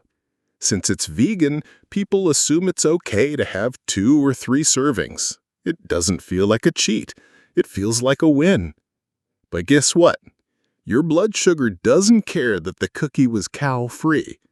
If it's got 30 grams of sugar, your body's gonna treat it like any other sugar bomb. Only now you've been tricked into eating more because the label made you feel safe. What makes this especially tricky is the whole moral halo. Vegan food gets mixed up with ideas like compassion, ethics, or environmental awareness, all of which are valid. But those values don't cancel out the fact that your body still responds to sugar, fat, and white flour the same way, no matter where it came from. A vegan donut might save a chicken, but it won't save your insulin levels. So if you want dessert, have dessert, vegan or not. Just know what you're eating. Read the label, check the ingredients. Don't get played by the green packaging and the word plant-based. It's not that vegan desserts are evil. It's that they're not automatically healthier. And that illusion is exactly where the trap is. Gluten-free junk foods are often worse than their gluten counterparts nutritionally. Gluten-free has become one of those buzzwords that instantly flips a switch in people's heads. You see gluten-free on a label, and suddenly the product feels safer, lighter, better. You imagine something your body will thank you for. But here's the truth bomb. Gluten-free doesn't mean guilt-free. And when it comes to junk food, swapping out gluten can actually make things worse. Let's be clear.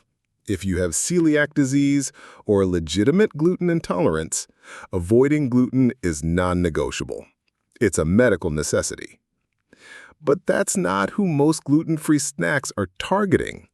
They're targeting the health-conscious crowd, the people who think going gluten-free is automatically cleaner or more natural.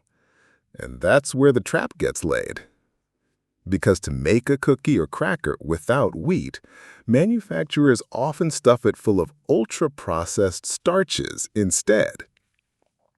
We're talking potato starch, rice flour, tapioca starch, the kinds of ingredients that digest crazy fast and spike your blood sugar even higher than wheat does. These ingredients are basically empty carbs. They don't have fiber, they don't have protein, they don't slow digestion, So you get a blood sugar roller coaster that crashes hard, leaving you hungry again way too soon and more likely to overeat. And it doesn't stop at carbs. To get the texture right without gluten, food companies often load up on added fats, gums, and emulsifiers just to hold everything together.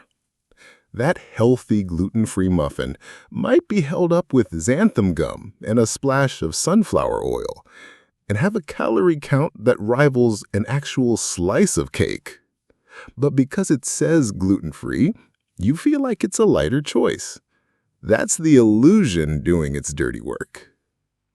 Even worse, gluten-free junk food is usually more processed than the original version. That's because gluten, the natural protein in wheat, is what gives baked goods their chew and structure. When you take it out, food scientists have to engineer ways to make up for that. And the more you engineer food, the less your body recognizes it as food. It becomes this weird Frankenstein of starch, oil, and artificial fluff that fills your mouth but does nothing for your health. And let's talk taste. A lot of gluten-free products taste okay at best. So companies crank up the sugar or salt just to distract your taste buds. That's why gluten-free granola bars often taste like candy, and gluten-free chips somehow seem saltier than the regular ones. It's not a health choice. It's a flavor patch job. They're giving your brain something to hold on to while sneaking in all the processed stuff you were trying to avoid in the first place. So the next time you see a cookie or pizza crust with gluten-free stamped across the label, don't shut off your brain. Read the back. Check the ingredients. Ask yourself, is this food better or just different? Because when it comes to junk food, swapping out gluten might just be trading one problem for 3 new ones. Fruit juice, 100%, has the fiber removed, spiking blood sugar like soda. 100% fruit juice. Sounds wholesome, right? Like you're getting the pure essence of nature in a bottle. No added sugar, no fake flavors, just juice, straight from the fruit. But here's the twist. Once the fiber is stripped out, fruit juice behaves more like soda in your body than you'd think. Even the organic, cold-pressed stuff with pictures of orchards on the label. When you eat a whole apple or orange, your body gets not just the natural sugars, but also fiber, the part that slows digestion, keeps you full, and stops your blood sugar from going wild. But when you juice it, you're left with the sweet liquid and none of the structure that made it healthy in the first place. You might feel like you're drinking something light and clean, but you're actually dumping a concentrated sugar bomb straight into your system. Let's put this in perspective. 1 glass of orange juice can take 4 to 6 oranges to fill. That's way more fruit than you'd ever sit down and eat in one go. But since it's in liquid form, it goes down fast, and your body doesn't register it as food the same way. No chewing, no fiber, no breaks. It's just a straight shot of fructose to your bloodstream, and your pancreas scrambles to catch up. And the blood sugar spike? It's real. Studies show that drinking a glass of juice can spike your glucose levels just as fast and sometimes faster than cola. It doesn't matter that it says no added sugar. The sugar's already there in crazy amounts just naturally. Your body doesn't care whether it's cane sugar or fruit sugar, it reacts the same. Insulin surges, energy crashes, and long-term, it can mess with your metabolism.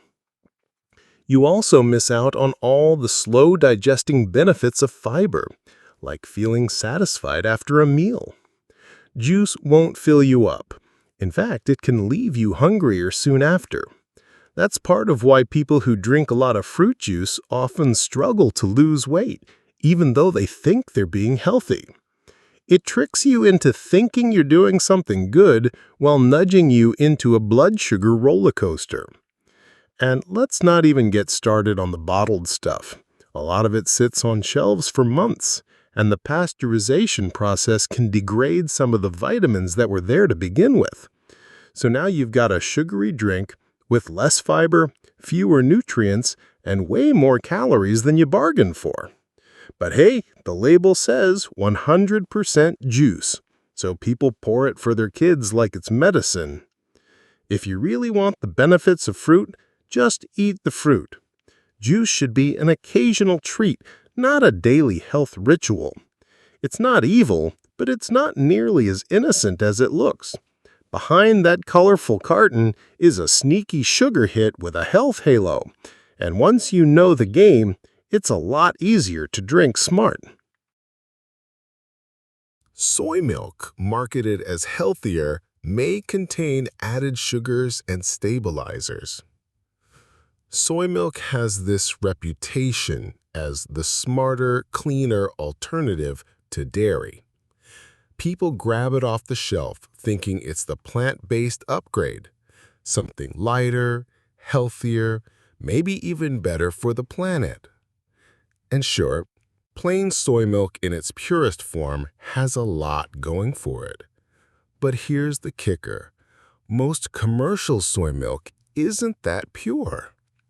What you're actually drinking can be closer to a sugar-sweetened, shelf-stabilized cocktail than the clean, simple swap you thought it was. First, the sugar. A ton of store-bought soy milks, especially the ones labeled original or vanilla, are loaded with added sugars. Not just cane sugar either. Sometimes it's brown rice syrup, or fruit juice concentrate, or other sugar variants hiding behind fancy names.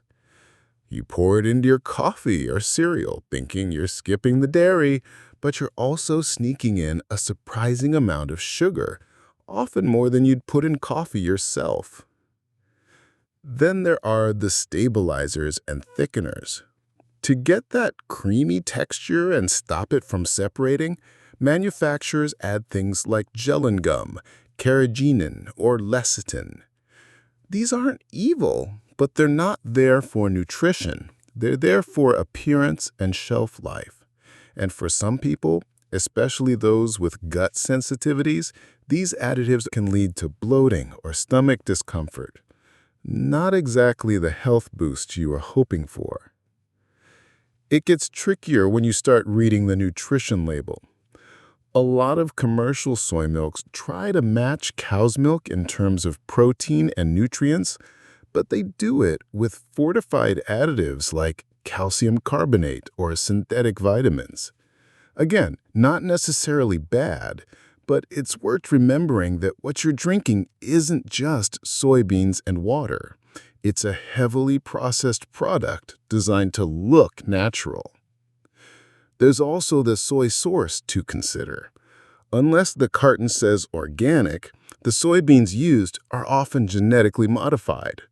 That doesn't automatically make it dangerous, but if you're the kind of person choosing soy milk because you want something more natural and closer to the earth, GMO soy processed in a factory doesn't quite fit the vision, does it? And the flavor? Most of the popular soy milks are tweaked to appeal to the sweet tooth crowd. They're soft, nutty, and subtly sugary. That's intentional because plain soy milk on its own can taste pretty bland or even slightly beany, so companies add just enough flavoring to make it palatable, then wrap it up in a label that says plant-based and heart-healthy, and just like that, you're drinking something that feels healthy but behaves more like a dessert. If you really want the benefits of soy, like the protein, the phytoestrogens, and the low cholesterol, go for unsweetened, organic versions with the shortest ingredient list possible. Otherwise, that carton you think is helping you might be just another health food scam with a clean image and a sugary, stabilizer-filled core. Activated charcoal juices might block absorption of important nutrients and meds. Activated charcoal in juice looks cool.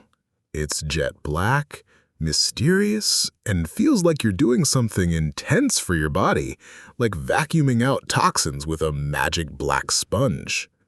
You've probably seen it in cold-pressed detox drinks, smoothies, even lemonades, all promising to cleanse your system. But here's the part they don't tell you on the label. Activated charcoal doesn't know the difference between a toxin and your lunch. When you drink charcoal-infused juices, yes, it can absorb stuff, but it's not picky. That absorption can include vitamins, minerals, and, more importantly, medications you actually need. If you take something like birth control, antidepressants, thyroid medication, or even basic supplements, charcoal can bind to them and carry them right out of your body before they ever get a chance to do their job. It was originally used in hospitals for poisonings, and for good reason. In a medical emergency, charcoal can save lives by trapping harmful substances. But using it casually, like it's some kind of superfood, is completely different. When you're healthy and just trying to have a clean day, throwing back a charcoal lemonade can actually leave you with less nutrition, not more. And let's talk about timing. If you're drinking a charcoal juice in the morning and taking your daily vitamins or prescriptions right after, there's a decent chance the charcoal is going to hijack some of that and send it straight out of your system. That could mean nutrition deficiencies if it becomes a habit, or more serious consequences if it interferes with meds. Plus, there's no real evidence that you need to detox with charcoal in the first place. Your liver and kidneys already handle that just fine. That's literally their job. Adding charcoal doesn't make them work better. It just adds another variable your body has to process, and you might be flushing out the good with the bad.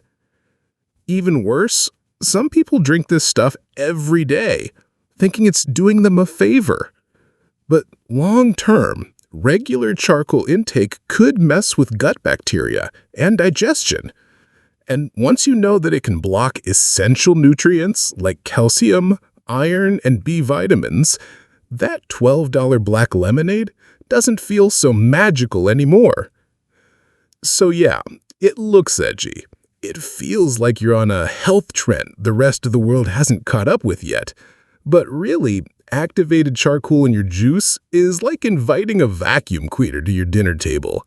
It might clean up something, but it's probably sucking up the stuff your body actually wanted to keep. Raw vegan diets can lead to deficiencies in B12, calcium, and iron over time. Raw vegan diets always sound super pure, right? Like you're skipping all the heavy stuff, the processed junk, the animal products, and just going straight to nature. It's the kind of thing that makes you feel like you're glowing from the inside out. But let's talk real for a second. Going completely raw and vegan might seem ultra-healthy on the surface, but over time, it can quietly mess with your body in ways that don't show up until later. The first big red flag is vitamin B12. It's only found naturally in animal products. So if you're raw vegan and not supplementing, you're almost guaranteed to develop a deficiency. The thing is, B12 isn't just some random vitamin.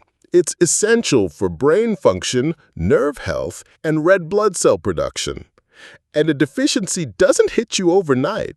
It creeps up slowly with symptoms like fatigue, memory fog, and even depression, things you might not even connect to your diet at first. Then there's calcium. Without dairy, and especially without cooked foods like fortified plant milks or tofu, raw vegans can struggle to get enough. Sure, leafy greens like kale and spinach have some, but they also contain compounds like oxalates that block calcium absorption. So unless you're carefully planning, you might be chewing on salads all day and still not getting what your bones need. Iron's another one. Plant-based iron, non-heme, is way harder for your body to absorb than the kind found in meat. And raw diets don't have the benefit of cooking, which actually helps release and unlock certain minerals from vegetables.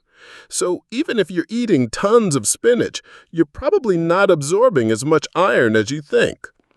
Over time, that can lead to low energy, brittle nails, and even anemia.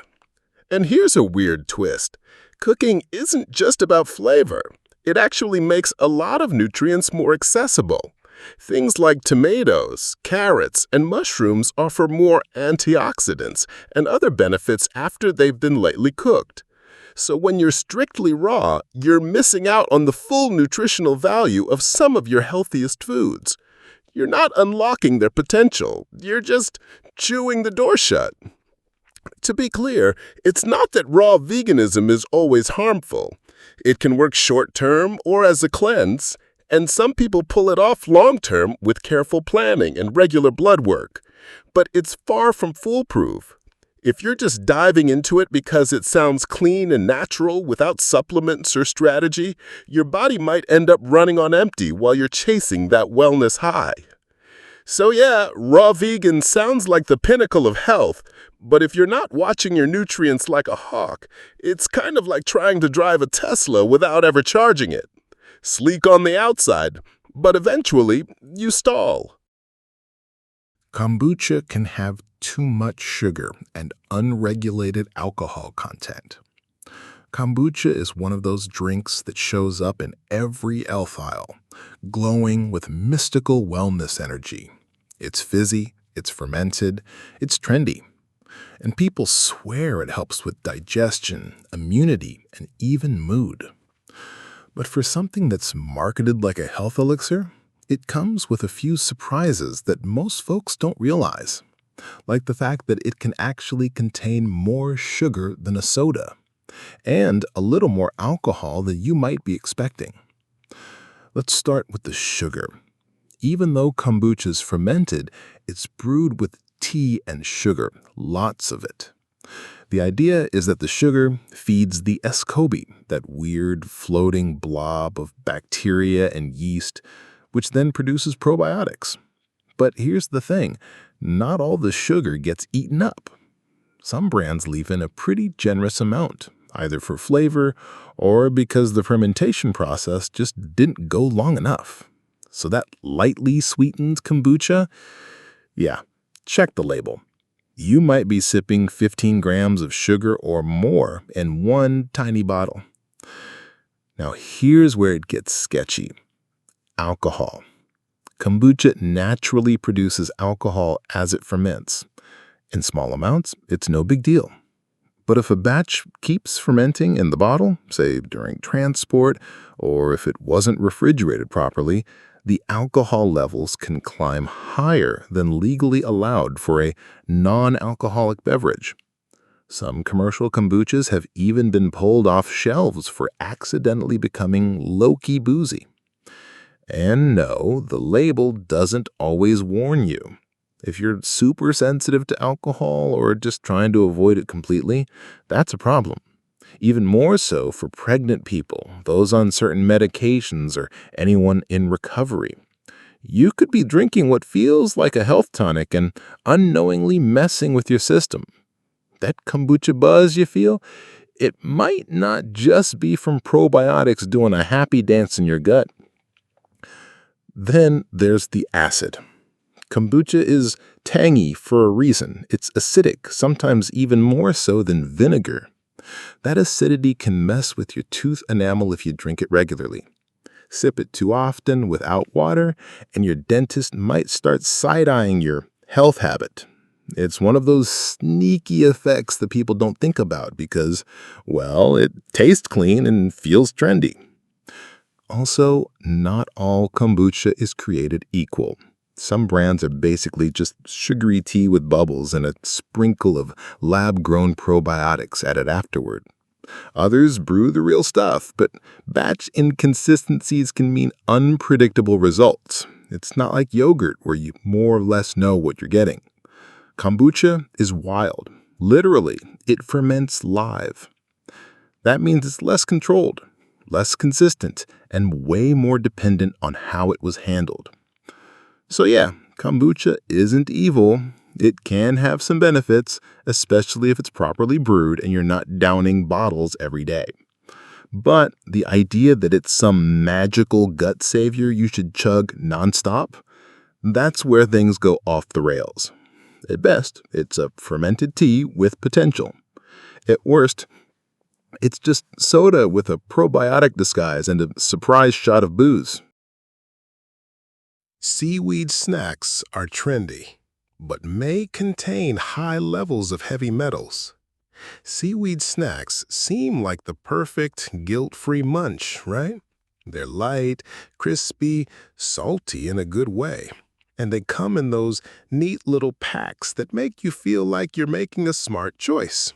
Plus, seaweed is from the ocean, and anything that sounds ocean fresh instantly feels clean and wholesome.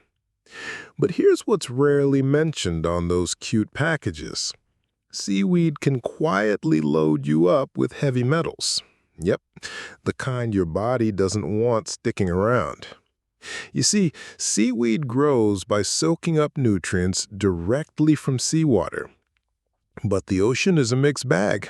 Along with minerals, it also contains contaminants like arsenic, cadmium, mercury, and lead. And seaweed doesn't filter that stuff out. It just absorbs whatever's in the environment. Some types like hijiki are known to have especially high arsenic levels. And even the more common snack varieties like nori or wakame can carry trace amounts of heavy metals if sourced from polluted waters. The problem is, you're not going to taste those metals. There's no weird aftertaste, no chemical warning. It's just that crisp, salty bite you love, and the potential for long-term exposure building up quietly.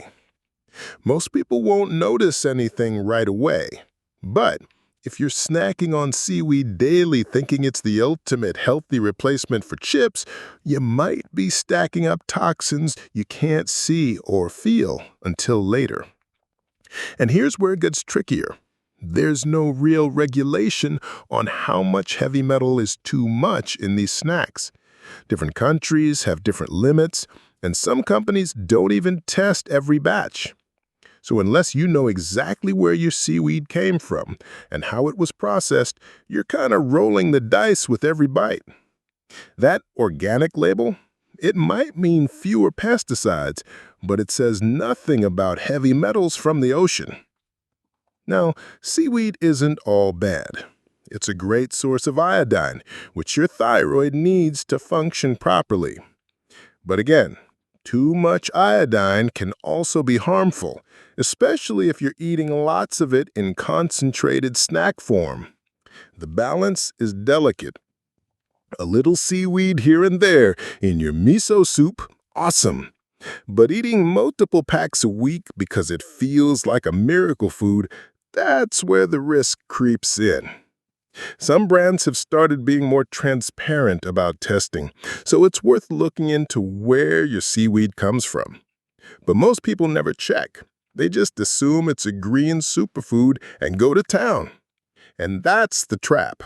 Something can be healthy in moderation and still dangerous if you overdo it without understanding what's inside.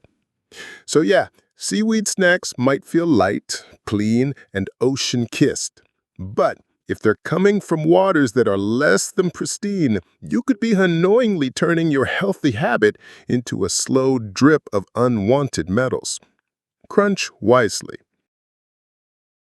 Acai bowls can exceed 600 to 800 calories with added granola, syrup, and banana. Acai bowls look like the poster child of healthy food. Bright purple base, artfully arranged fruit on top, maybe a little sprinkle of granola and a drizzle of honey. You see one on Instagram and it just screams, "I make good choices." But here's what no one really talks about. That gorgeous bowl you're digging into might have as many calories as a fast food burger combo, and it's usually loaded with sugar. Let's start with the base. Acai berries by themselves are actually low in sugar and full of antioxidants, but that's not what most people are eating. The frozen acai packets or purees used in bowls are usually sweetened heavily to make them taste good. Plain acai is actually kind of bitter and earthy, not the candy-like flavor we expect. So companies mix in cane sugar, fruit juice, or even syrup to create that addictive smoothie taste. And suddenly, your antioxidant base is more like a dessert. Now add in everything that gets piled on top. Bananas, more berries, granola, nut butter, coconut flakes, chia seeds, a splash of almond butter for drama. Oh, and honey or agave because it's natural, right? All of that sounds good on paper. And individually, those toppings are fine. But together, they stack up fast. Especially the granola, which is basically oats baked in oil and sugar. One scoop can add 100+ calories, easy. And let's talk about portion size. Most acai bowls are served in huge containers, like oversized cereal bowls. You're not getting a tiny fruit cup. You're getting something that can pack in 600 to 800 calories without you even realizing it. That's more than a Big Mac. It's not that calories are the enemy, but if you think you're having a light breakfast and can't figure out why you're still hungry later or gaining weight despite eating clean, this could be the reason. Then there's the blood sugar spike. All that fruit and syrup can hit your bloodstream like a sugar bomb. Sure, it's not refined sugar, but your body doesn't really care where the sugar came from when it processes it. You still get that quick spike of energy followed by the crash later, which is ironic considering people eat these thinking they're fueling up for a productive day. What makes acai bowls tricky is the health halo. Because they look colorful and plant-based, they feel virtuous. But in reality, they're more like a smoothie sundae. And there's no shame in eating one, but it's better to go into it knowing what you're actually getting. Otherwise, you could be making the same nutritional choices as someone eating dessert for breakfast, just with prettier colors and a wooden spoon. So, if you're reaching for an acai bowl thinking it's a low-calorie, high-energy superfood snack, you might want to check the label, or at least tone down the toppings, because under that glossy Instagram glow, it's often just a very pretty sugar bomb in disguise. Almond butter often contains added oils and sugars, unlike plain peanut butter. Almond butter has developed this golden reputation as the cleaner, more sophisticated cousin of peanut butter. You'll see it in upscale health food aisles, in smoothie bowls, on toast with banana slices, and it always gives off this vibe of being next-level healthy. But here's the twist most people miss. A lot of almond butter brands quietly sneak in added oils, sugars, and even salt, making it no better and sometimes worse than good old plain peanut butter. Let's start with expectations. Almonds are considered a superfood, full of vitamin E, healthy fats, and fiber, so naturally almond butter should be a clean spread made from just almonds, right? In a perfect world, yes. But flip the jar around and read the ingredients. You'll often see things like palm oil, cane sugar, or even honey added in. It's done for texture, shelf stability, and taste, but it changes the nutritional game. One of the biggest offenders is added oil. Manufacturers will toss in palm oil or other seed oils to keep the almond butter from separating or getting too hard. That creamy consistency feels luxurious, but it also bumps up the saturated fat and calories unnecessarily. Some brands add as much oil as almond itself, and if you're trying to avoid processed oils, that defeats the whole purpose of switching to almond butter in the first place. Then there's sugar. A lot of brands don't scream sweetened almond butter on the front, but check the label and boom, there it is. 1 or 2 grams of sugar may not sound like much, but when you're using it every day, it adds up. What's sneaky is that it's often marketed as lightly sweetened or with honey, making it feel more natural. But at the end of the day, your toast is still dessert. And don't forget salt. While a little salt isn't the end of the world, some almond butters are surprisingly salty. The irony, a lot of people switch to almond butter thinking it's less processed than peanut butter, which also sometimes has added salt, but plain peanut butter, just peanuts, is widely available, often cheaper, and doesn't carry that trendy markup. So in a head-to-head comparison, plain peanut butter made from just peanuts can actually be the healthier, simpler choice. It's just not marketed as aggressively in the health space. Almond butter, on the other hand, wears a healthiness halo, but when it's filled with additives, that halo starts to crack. Here's the bottom line. If you're eating almond butter because you like the taste, great. Just read the label and go for the unsweetened, oil-free kind. But if you're eating it because someone on TikTok said it's better than peanut butter, maybe take a second look. You might be paying more for a product that's not quite as clean as it pretends to be. Matcha lattes from chains are usually sweetened mixes, not pure matcha. Matcha lattes have totally taken over the health drink scene. They're everywhere. In cafes, juice bars, and Instagram feeds, you see that vibrant green color in a glass with oat milk, and you instantly think, this has got to be good for me. And hey, matcha itself is good for you. It's loaded with antioxidants, gives a calmer kind of caffeine boost, and has actual health benefits. But here's the part most people don't realize. The matcha lattes you're getting at big coffee chains, they're usually not made with pure matcha. They're made with sweetened powder mixes that are basically green-tinted sugar. Let's break it down. Real ceremonial-grade matcha is expensive. It's finely ground green tea leaves, very earthy, slightly bitter, and requires some whisking skill to prepare properly. It's strong, it's grassy, and honestly, not everyone's cup of tea, literally.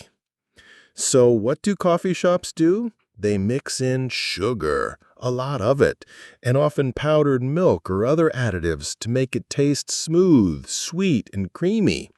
That green latte you're sipping is probably closer to a milkshake than a traditional tea. You might be thinking, but they said it's matcha on the menu. And technically, they're not lying. It contains matcha, but it's mixed with sugar and filler to make it more palatable and less costly. Some chains have matcha blend with more sugar than green tea. In fact, a grande matcha latte from a popular chain can have up to 32 grams of sugar. That's about 8 teaspoons. You could drink a can of soda and get a similar sugar hit. And the milk matters too. Whether it's whole milk, almond, or oat, most versions come with added sweetness unless you specifically ask for unsweetened. Pair that with a syrupy matcha mix, and suddenly your clean Zen moment turns into a sugar bomb with a foam top. The worst part? A lot of people drink it daily, thinking they're doing something great for their body. What makes it more confusing is that matcha doesn't taste sweet on its own, but these chain lattes trick your brain. The result? People think matcha is sweet. So when you try the real deal later, you're like, wait, why does this taste like spinach water? It's not your fault. Your taste buds were trained by the sugary version. Now, does that mean you should never have a matcha latte again? Of course not. But it does mean if you're drinking one every morning thinking you're making a healthy swap from coffee, you might want to check what's in it. Ask if the powder is pure matcha or a blend. Try making it at home with real matcha and unsweetened milk. You'll probably notice the difference immediately. So next time you see that bright green cup and feel virtuous for skipping the mocha, just remember, if it's from a chain and tastes like dessert, it probably is. That earthy, bitter, antioxidant-rich tea is still in there, but it's wearing a sugar disguise. Health buzzwords like clean are unregulated and mean nothing legally. You've probably seen the word clean slapped across everything at the grocery store lately. Clean snacks, clean protein bars, clean energy drinks, clean everything. It sounds great, right? Clean food, as in not dirty, not bad. But here's the part most people don't realize. Clean has no official definition when it comes to food. It's not regulated, not enforced, and absolutely doesn't guarantee anything about the actual ingredients. It's basically a marketing fairy dust word that companies use to make you feel like you're making a healthy choice. Seriously, the FDA doesn't even recognize clean as a food label. There's no checklist or standard a product has to meet before they're allowed to put that word on the box. That means one brand's clean protein cookie could still be full of sugar alcohols, gums, or processed oils. Another clean granola bar might have more calories than a candy bar. And they're allowed to call it clean because, well, nobody's stopping them. It's kind of wild when you think about it. Imagine if cars could label themselves safe without meeting any crash test standards, or if skincare brands could slap dermatologist approved on anything without proof. That's what's happening with food and the word clean. It's just a feel-good label that plays on your emotions, especially if you're trying to eat better and don't have time to analyze every ingredient list. The word itself taps into something psychological. Clean makes you feel like you're being pure, disciplined, responsible. It makes you picture fresh vegetables and filtered water and yoga vibes. And when you see a word like that on a snack, you let your guard down. You stop reading the label. You assume it's good for you, even if it's just a glorified cookie with a trendy design and a higher price tag. Here's the truth. If something has a long ingredient list full of unpronounceable words, even if it says clean on the front, you should be skeptical. If it's packaged and shelf stable and has a shiny label screaming about how healthy it is, yeah, maybe double check that. Clean might just mean it's had a good PR team, not good nutrition. Also, let's not forget that this kind of vague labeling can lead to guilt too. People start to feel bad for eating unclean food, as if they're doing something morally wrong by having a slice of pizza or a scoop of ice cream. That's not healthy either. Food isn't clean or dirty, it's just food. Some options are more nourishing, sure, but none of them should come with shame or marketing manipulation. So the next time you're reaching for a clean snack bar thinking it's a solid choice, ask yourself, is it clean because of what's inside, or just because someone told me it is? A quick look at the back of the package usually tells you everything you need to know, way more than the front ever will.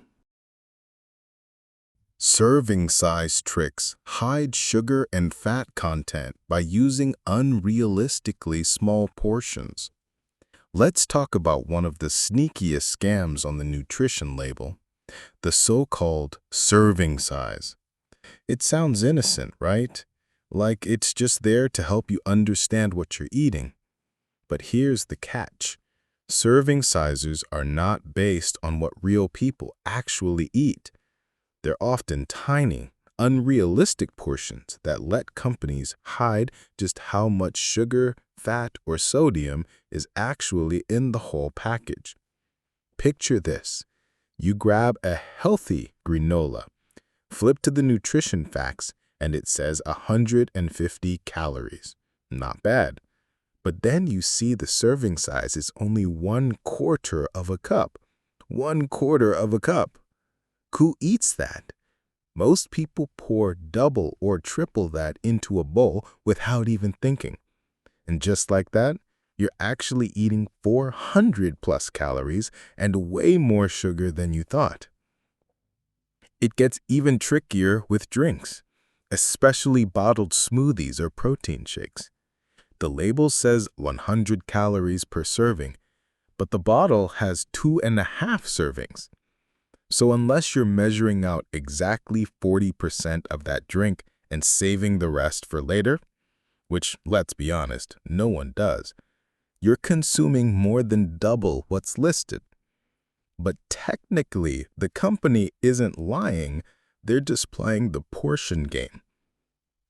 Chips are a classic example. Open a bag of baked chips and check the label. It might say 130 calories per serving, but the serving size is 12 chips. Who stops at 12?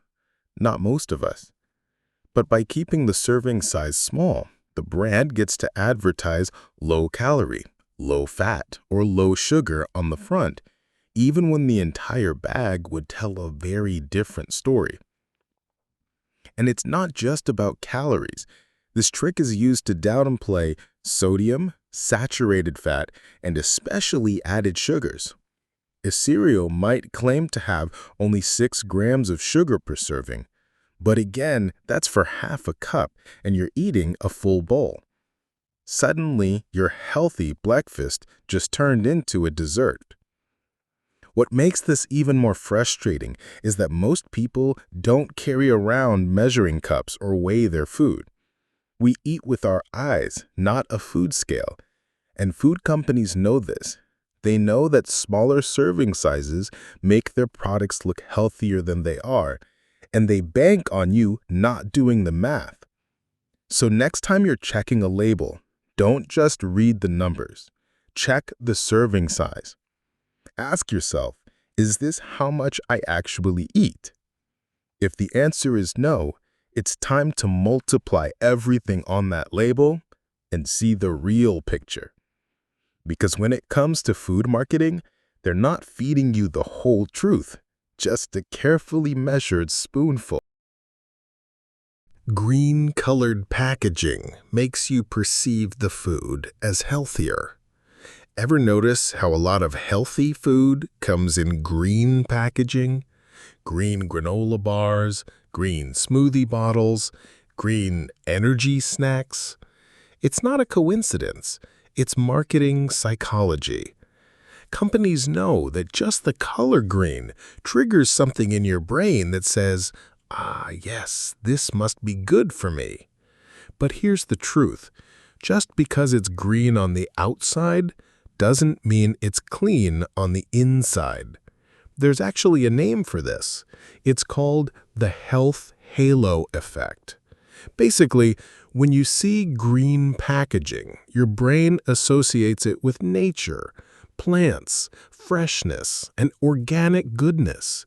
It feels earthy, trustworthy, like something that came from a local farm and not a factory. And suddenly, you're less likely to check the label or question what's actually inside. Food brands love using this to their advantage. That green bottle of iced tea might have more sugar than a can of soda. That green-wrapped protein bar might be loaded with palm oil and artificial sweeteners. But because it's wrapped in that calm, natural-looking green, you're less suspicious. You're more likely to toss it in your cart and feel like you made a smart choice. It's the same with words like natural, plant-based, or clean.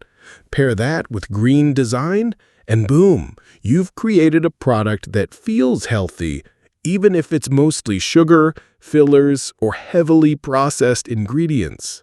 One study even found that people rated the exact same candy bar as healthier when it was in green packaging versus red. Nothing changed except the wrapper.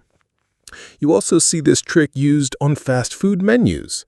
Ever seen how fresh options or veggie meals are marked with green icons, even if they're not really low-calorie or nutritious? It's all about visual cues. Your brain processes color faster than words, so green becomes shorthand for safe. And that's exactly what they want, for you to stop thinking and just buy. But here's the twist. Some of the healthiest foods, real fruits, vegetables, nuts, grains, they don't even come in packaging. They're not trying to sell you an image. They are the product. Meanwhile, the stuff in the green plastic is often working overtime to look healthy because it can't actually back it up with ingredients. So next time you're standing in an aisle and something catches your eye just because it's in a nice leafy green wrapper, pause for a second. Flip it over. Read the label. Ask yourself, if this same product came in black or neon pink, would I still think it's healthy? Because when it comes to food marketing, your eyes can lie, especially when green is involved. Zero trans fat claims can still legally contain up to 0.49 grams per serving. Let's bust a sneaky little label trick that's been fooling people for years. The bold, proud, zero trans fat claim. You've probably seen it on crackers, cookies, microwave popcorn, even some frozen meals. Sounds great, right? Zero means none, so it must be safe. But here's the shady truth. Zero doesn't actually mean zero. Legally, companies are allowed to round down anything under 0.5 grams of trans fat per serving and still call it zero. Yep, it's a legal lie. So what happens? Brands shrink the serving size until that 0.49 grams of trans fat slips in under the radar. They slap a 0-gram trans fat label on the front, and most people never question it. But if you eat more than one serving, which, let's be real, you probably do, those small amounts start stacking up. 2 servings, that's nearly a full gram. Do that a few times a week, and suddenly you're eating trans fats regularly while thinking you're not. And why does that matter? Because trans fats are one of the worst things you can put in your body. They raise your bad cholesterol, lower your good cholesterol, and increase your risk of heart disease and stroke. There's no safe amount, no benefit. They're industrial byproducts made by hydrogenating oils to keep processed food from spoiling. They're banned in some countries entirely, but here, they hide in plain sight. One of the most common offenders is microwave popcorn. You might see zero trans fat on the bag, but the ingredients list still mentions partially hydrogenated oils. That's the giveaway. If you see that phrase, it's a dead ringer that trans fats are in there, just in small enough amounts to fly under the legal radar. This also pops up in store-brand baked goods, non-dairy creamers, and even healthy frozen meals. If the label looks clean, but the ingredients list reads like a chemistry set, your best bet is to skip it or look for brands that truly avoid hydrogenated oils. Don't just trust the front of the package. That's marketing. Flip it over and read the fine print. And the most frustrating part? Most people genuinely think they're avoiding trans fats because the label says zero. They're trying to eat better, be more mindful, and they're being misled. All because the food industry lobbied to define zero as anything less than 0.5. It's not just misleading, it's manipulation. So the next time you see zero trans fat, don't relax just yet. Scroll down to the ingredients. If you spot partially hydrogenated anything, that's your red flag. Because sometimes the most dangerous things in food aren't the ones they show you. They're the ones they legally hide. Protein claims often distract from high fat/sugar contents in the same product. Ever picked up a snack just because it had 10 grams of protein slapped across the front? Yeah, Same. We're trained to think protein equals healthy, and the food industry knows it, so they use it like a shiny fishing lure to reel you in. But here's the thing they don't want you to notice. A lot of these high-protein snacks are also loaded with sugar, saturated fat, or both. The protein claim is the spotlight, while the junk quietly hides in the shadows. Take protein cookies, for example. You see one with 16 grams of protein, and you think you're being healthy. But flip it over, and you'll often find 25–30 grams of sugar and enough fat to rival a donut. It's basically dessert with a gym membership. Same goes for protein granola, healthy cereal bars, and those thick shakes in shiny bottles that taste like birthday cake. They're dressed up like fitness food, but the nutritional profile screams candy aisle. And don't even get me started on the serving sizes. That protein number on the front, it might be for half a cookie or 2 bites of a bar. If you eat the whole thing, which, let's be real, you're going to, you're also doubling up on the sugar, fat, and calories.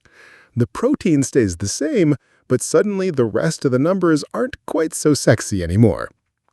There's also the mental trap. Once we see high in protein, we tend to give the rest of the nutrition label a free pass.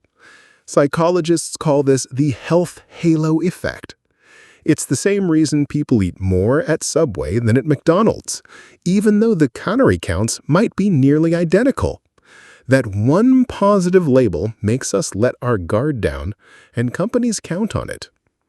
Sure, protein is important, especially if you're active or trying to manage your appetite.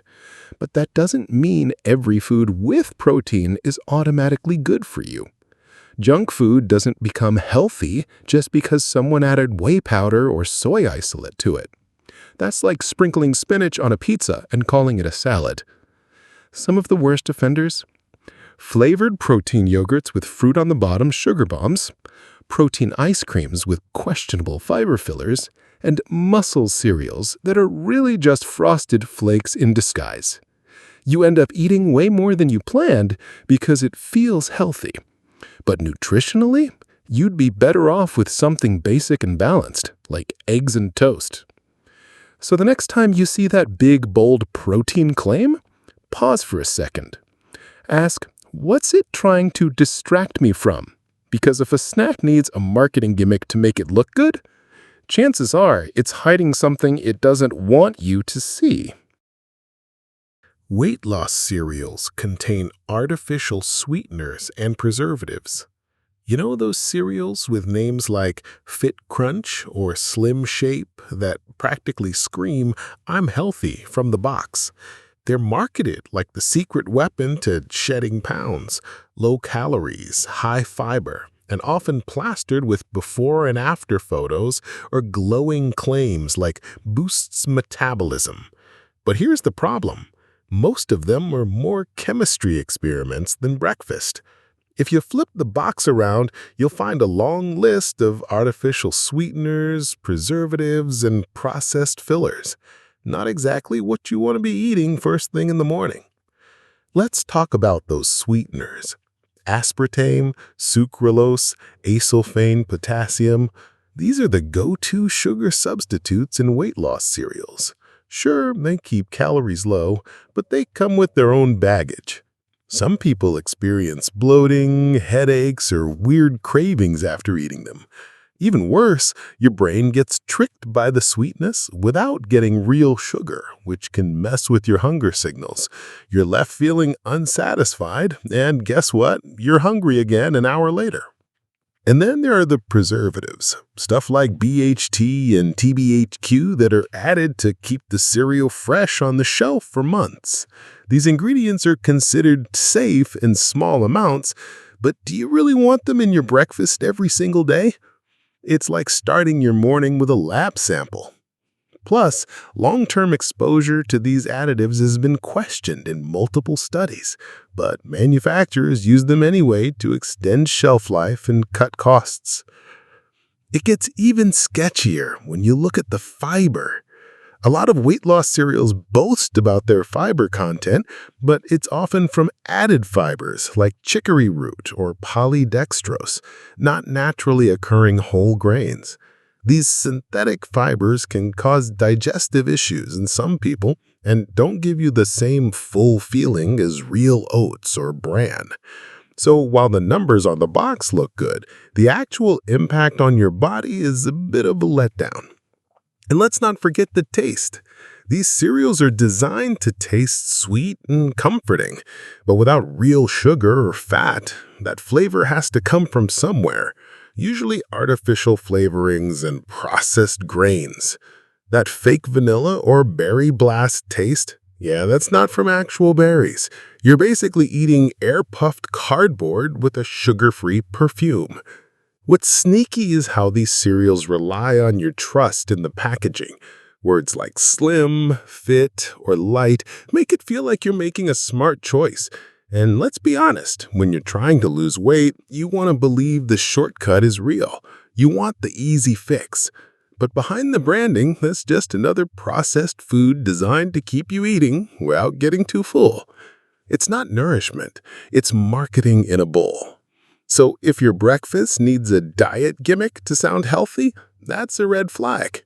Instead of weight loss cereals with questionable science and chemical cocktails, try real food. Eggs, fruit, oatmeal, stuff your great-grandma would recognize. Because in the end, the only thing you're losing with those cereals might be your trust in labels. Low-carb snacks often replace carbs with low-quality fats and gums. You see that low-carb label on a snack bar or a bag of crisps and think, finally, something I can eat without guilt. It's like a magic pass into healthy territory. Less bread-like, more abs-friendly, right? But here's the catch. Most of those low-carb snacks don't actually get healthier when they take the carbs out. They just swap one problem for another. And what they're putting in instead isn't something your body is exactly high-fiving. What replaces the carbs, you ask? Usually it's a mix of low-quality fats, artificial gums, and mystery binders that turn what should be real food into something closer to edible plastic. Ever read the ingredients on one of those keto cookies? It's a chemistry lesson. Palm kernel oil, soybean oil, cellulose gum, tapioca fiber, and xanthan gum.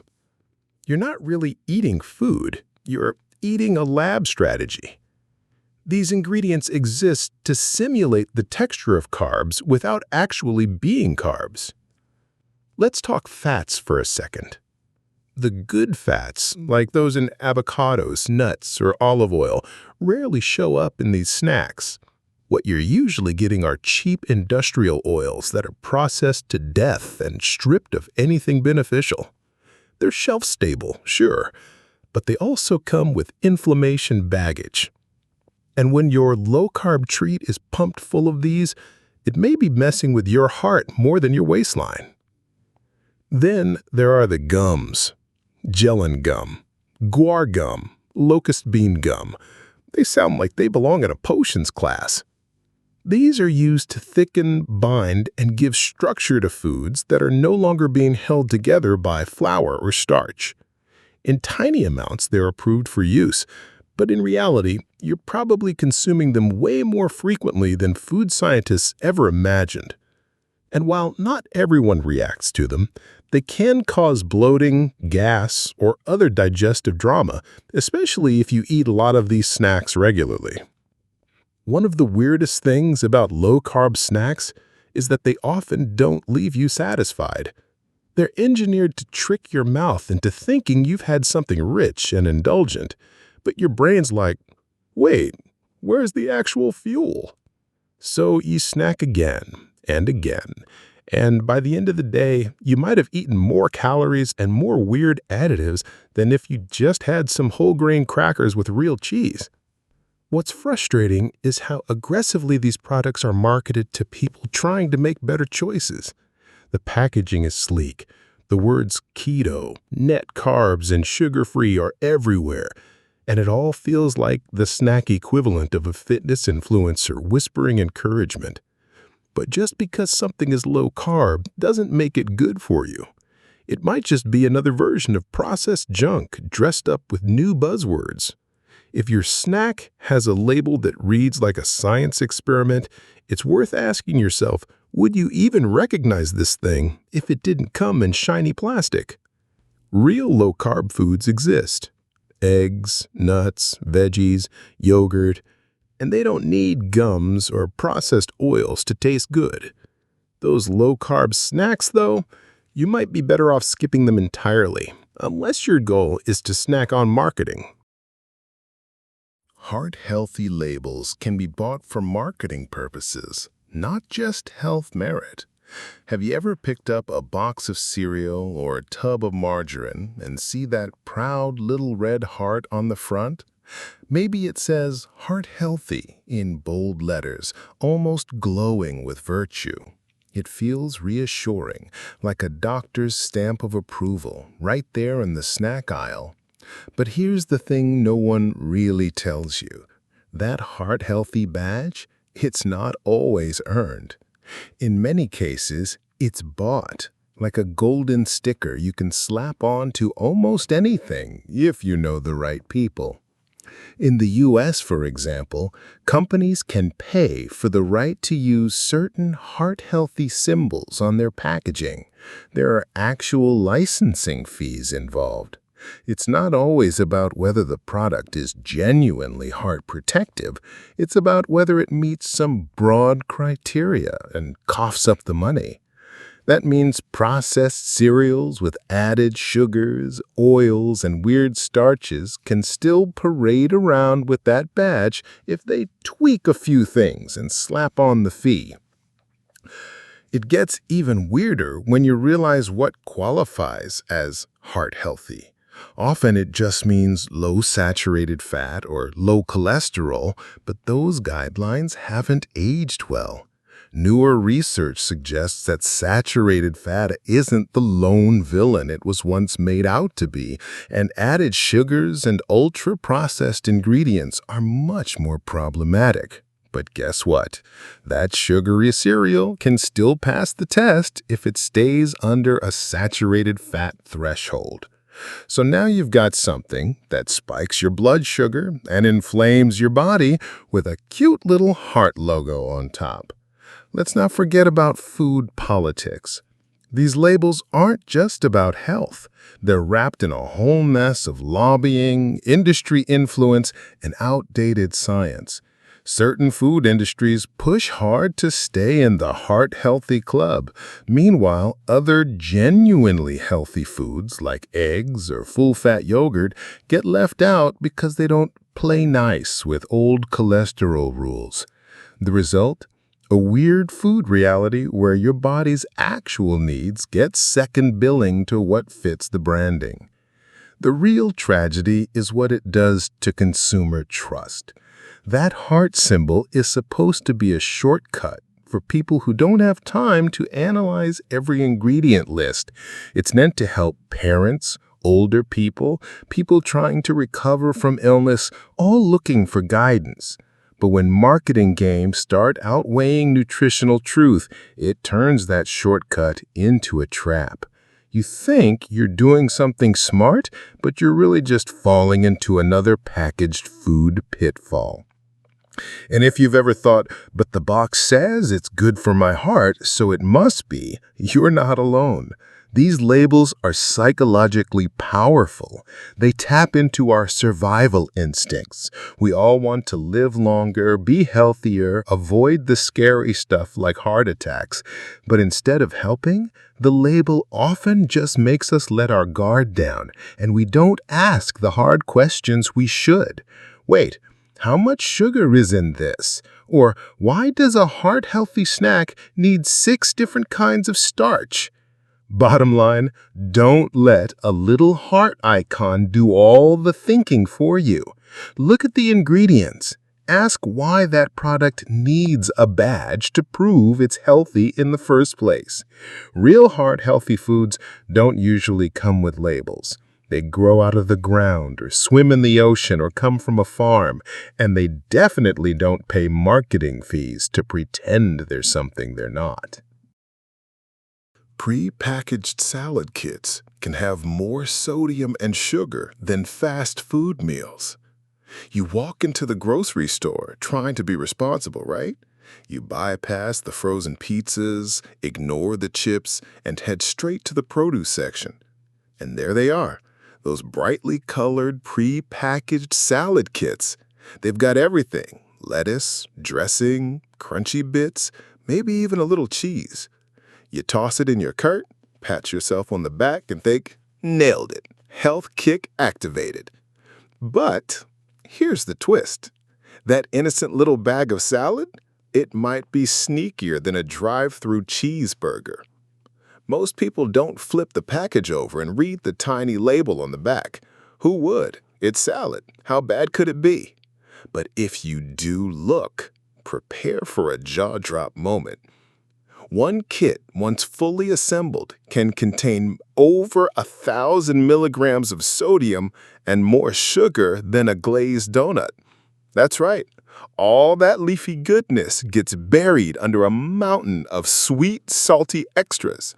Honey-glazed nuts, candied cranberries, sugar-loaded dressings, and flavor-dusted croutons. It's not just the sugar and salt either. Many of these kits are ultra-processed, filled with preservatives and additives designed to keep everything shelf-stable and Instagram-ready. The dressings alone are often loaded with soybean oil, corn syrup, and a laundry list of ingredients your grandma wouldn't recognize. So even though you're eating something green, it's got all the health baggage of something that came from a fryer. And portion size? Oh boy. Most kits say serves 2 or even serves 3, which sounds generous until you realize the average person eats the whole thing in one go, especially if it's lunch or dinner. So all those sodium and sugar numbers you saw on the label, double or triple them in real life. You think you're being virtuous, but nutritionally, it's a trap wearing lettuce as camouflage. What's wild is that fast food places are now starting to seem not much worse. A basic cheeseburger and small fries can sometimes be lower in sodium and sugar than one of these so-called healthy salads. Think about that for a second. You could be skipping the burger, enduring a soggy salad, and still walking away with more stuff your heart doesn't want. Now, am I saying never buy a salad kit? Of course not. Life is busy, and sometimes you just need to eat something green that doesn't take 45 minutes to prepare. But at least know what you're really buying. Maybe swap out the dressing, or ditch the candied toppings. Use half the croutons, or heck, mix in your own grilled chicken or avocado and take control of the sugar and salt. So next time you're standing in front of that wall of bagged salads, just remember, it's not a question of green equals good. It's a question of what's riding shotgun in that bag.